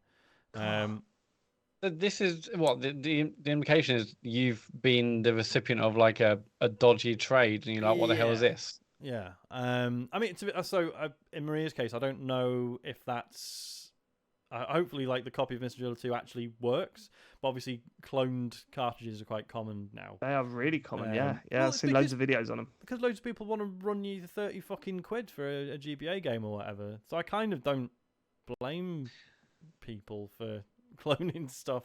See, I bought a whole bunch of like GBA games in Hong Kong once, but I knew that they were all like fakes. You could tell, knowing that they're fake, right? Yeah. I mean, they all work. I've not heard any horror stories of people buying them and then like, oh yeah, and it's a piece of shit. It doesn't actually work properly. So I don't think it's a swindle in the sense of like they are selling you something that is not fit for purpose. But yeah, obviously, some people put a lot of stock in the stuff being genuine or not. No, but if you're buying a game, you expect it to be real, right? Unless it's clearly labelled as a fake. Sure. Well, this is the thing. Like, it's now at the point where, if you're buying like GBA games online or even original, Game Boy games, whatever, if they're not more than you probably want to pay anyway, you just assume that they're clones. Yeah. Oh yeah, Maria, stop moaning. So what's on the It's your inside of fault. these fake games then? Is it a USB stick or something? What's inside them? Is it No, like? I think they're similar hardware inside. It's just they clone the chip. They're just Go look at a couple of videos where they do side by side. It's really interesting. But they basically clone the chip and then load the ROM on. Yeah, it's mad. No, I've never really been swindled like that. I don't think. If ever, like, I never used to buy consoles off my friends or swap games like permanently. There'd always be trades that you'd trade back like a week later. So yeah, I never really got turned over like that. I guess we were all very savvy back in the day. I mean, my answer is every time I went into Game Station or Game and they said, yeah, it's £2. I'm like, what? No, this came out 2 weeks ago. Yeah. Even in recent years, I mean, I guess not since COVID. I don't know if I've bothered since COVID, but like certainly pre-COVID, I was like, in Leeds, there's like a CEX just over the road from Game. So it's like, you check one, you walk over the road, and you often go to CX if you are going to do that. But like sometimes I'm like, are you kidding me? Like this, you'll give me nothing. It's no wonder no one shops in the shop anymore. So I once bought it's supposed to be a copy of Wipeout 3 on the PlayStation from Blockbuster, and got home and opened it up and they'd put Wipeout 1 in it. Not happy. Yep. And I once bought a copy of a game called Hard War for the PC, and it was in HMV, and it was like super cheap, and it was literally just the disc in like a blank like CD case, right? I was like, oh my god, it's amazing! It's like £2. I can't wait. I've wanted to get this for ages. Got it home. It was the French version, which in hindsight I could have just muddled through. Right, French is not that. I mean, I'm not saying I'm fluent, but I reckon I could have probably made my way around it. But no, it's just fuck this. Those are days when HMV sold PC games, everyone. Yeah, I remember that. Do they sell any games now? I thought it was all Bob Marley headphones and posters and Funko Pops. And t-shirts and they did. Yeah. Bob Marley posters and Funko Pops. Okay. Funko Pops. Right. Anything else? There is one more question in the doc. We're doing it. We're doing it. Yeah. Okay, we're doing it. Alex sent. So sorry, James is trying to sideline this for a bonus show. Of course he is. No, because when does he ever suggest if we move he's like paywall bonus show? He wants to go to bed. Look, it's a good question. It's a really good question, and it's something that could run for quite a long time. Pay money to listen to the answer. That's what you're saying. Let's go. Alex says Aston Villa's fine list recently leaked, containing such gems as a £50 a day fine for forgetting cakes on birthdays, £100 per item left at the dining table (brackets, cups, plates, etc.), and £100 for not wearing flip-flops in the shower. If TCGS were to have a fine list, what would be on it, and which one of you would end up bankrupted by it? Well, James would be bankrupt. Yeah, it's going to be James. This is basically just going to be a list of all the things I do wrong, isn't it? No, I don't know. We all do something wrong every now and then, don't we? Yeah, I turn up every week. That's it's all, a bit of banter. A bit of banter. It's not banter if you're just slagging yourself off, Matt. It's not. That's not how banter works. I mean, there's already a good one in the chat. Chod saying leaving your mic muted. Leaving one your for mic James. muted. That's a very good one. That's 100 quid. Yeah. Okay. Yeah. It's 100 quid. Getting not being able to say Don Whiskerando. That would be a fine, right? Yeah. Absolute fine. Chod also says farting through a recording, James. I mean, yeah, 3 hours of farting, that's 500 quid. That was pretty bad. It was a nightmare edit. Oh my god, that was a nightmare edit. What was that? You went to like some Chinese restaurant or something? No, it was a what was it? I've forgotten. I think it was a taco restaurant or something. Taco okay. restaurant. And it did not agree with me at all. And it was Trust me, we horrendous. know that, James. Yeah. A fine every time Matt says that he enjoyed the music in a game. I think that would be that'd be a fine one. That would be expensive. I'm just looking at the Aston Villa one. My favourite details are at the bottom, where you got if sent off, have to take the team for a meal within 4 weeks of the red card. Really? Great. Yeah. The And then whole team. What's sorry? Yeah, The whole team. Yeah, Jesus. And probably Jesus. backroom staff as well. Yeah. And then worst player in the small-sided games on MD1, as voted for by the winning team, will wear, quote, I was the worst trainer jumper the following week for the MD1 warm-up. That was a bit rubbish. You'd hope there'd be a little bit better than I that. was the first trainer. Have you got the worst trainer jumper? Yeah, he's wearing it now. Great. We're multimillionaires. I know. Well, that's what's weird about this, isn't it? Is that obviously Yeah, these amounts of 100 money are not even significant to these people. I guess that's the... I I know, know. that's what's scary. You look at these and they say things like £200 a minute, and you're just like, Every time James says in the beginning, that goes on the list. But I don't want to stop him doing that, though. Yeah, that's the problem, isn't it? I don't Yeah. want to stop him muting. I don't want to stop it. I don't want to stop Matt talking about music because it's I'm funny. thinking if James adds another fucking Stadia story to the news. Oh, come on. You're just still Yeah, but bitter then because do you we- backed I the think- wrong horse. Do we not also get fined for failing to tell him that he shouldn't have put it in the first place? No, We We because do get sometimes I sign do off it on that. knowing that I'm going to slag him off for that. Sometimes I just keep quiet because I know that I'm going to kick off about it. Yeah. That's definitely a route that I take. Yep. Yeah, if you've got any more in the chat or if you've got any suggestions, please do send them in for the feedback for next week's show. Yeah. On what's the web address? Why have I forgotten that? tcgs.co/dear TCGS. Can we also, rather than offering a fine, can we actually offer a bounty for any information that leads to James Farley's current whereabouts? Anything you can dig up, 50 quid. don't do that. Near a Don't do river. that. Please don't do that. Send in a photo of James Farley in the wild, and we'll sort a prize out for you. Don't do that.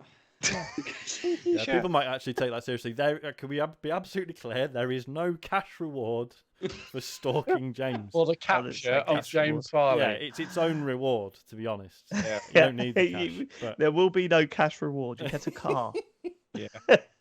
Okay. You see him, that's enough. We're done here. Let's move. Let's finish. Okay. Good. Go. Yes. So streaming wise, Thursday, Sea of Friends is back. He was back last week. Was back again this Thursday. That's Sean with his friends playing Sea of Thieves. That's Thursday night on twitch.tv/TCGS from 9 p.m. Friday night, James is also streaming. He's streaming The Quarry. That's Friday night from 9. Twitch.tv/TCGS. If you miss them live, just search for TCGS on YouTube and all the VODs are up on there. If you have Amazon Prime, you got Twitch Prime Gaming. Connect your Amazon account with a Twitch account. Done. You basically get free Twitch sub. We'd love if you went over to our channel. And right now, from tonight, we're now streaming the podcast as we record it live every Monday night. So if you want to come over on Monday nights, watch us record the pod, and you can also give us a free sub as well. Thank you to everyone who's doing it live or has done it tonight. That's amazing. Appreciate you all. Patreon.com/TCGS. Where on the £4.50 tier you get access to Marvel calls a week early. And at the £8.50 tier you get to watch us record the bonus show on video, which is pretty awesome. And there's also exclusive podcasts as well for the £4.50 tier and other stuff as well. And the website is tcgs.co for links to our gorgeous Discord. Amazing loads of people over there. Go over there if you want to chat about anything and everything. Socials, podcasts. I think I've listed it all probably. It's all on tcgs.co. Also a store. In fact, I need to probably take off the TCGS Con merch today because I said today would be the last day. That's it. Nice one. Well, thank you so much for living it. We will be back next week, and you can watch us live on Mondays on twitch.tv/TCGSCO. Yeah, time around between 8:30 and 9. We'll confirm close to time. We're still trying to work out what's best for us. Tonight was 9, maybe be early next week. We're not sure, but just follow us on Twitch. Earlier next week. Yeah, follow us on social. It'll all be there as well. We will catch you next week. Well, I you won't. I Matt won't won't. either. It's the James and Sean, and presumably Sarah show. The James and Sean and Sarah show. I'd listen to that. It's going to be so nice. And it's going to be about an hour long. Okay, cool. Thanks so much for living it. We'll catch you next week. Goodbye. Bye.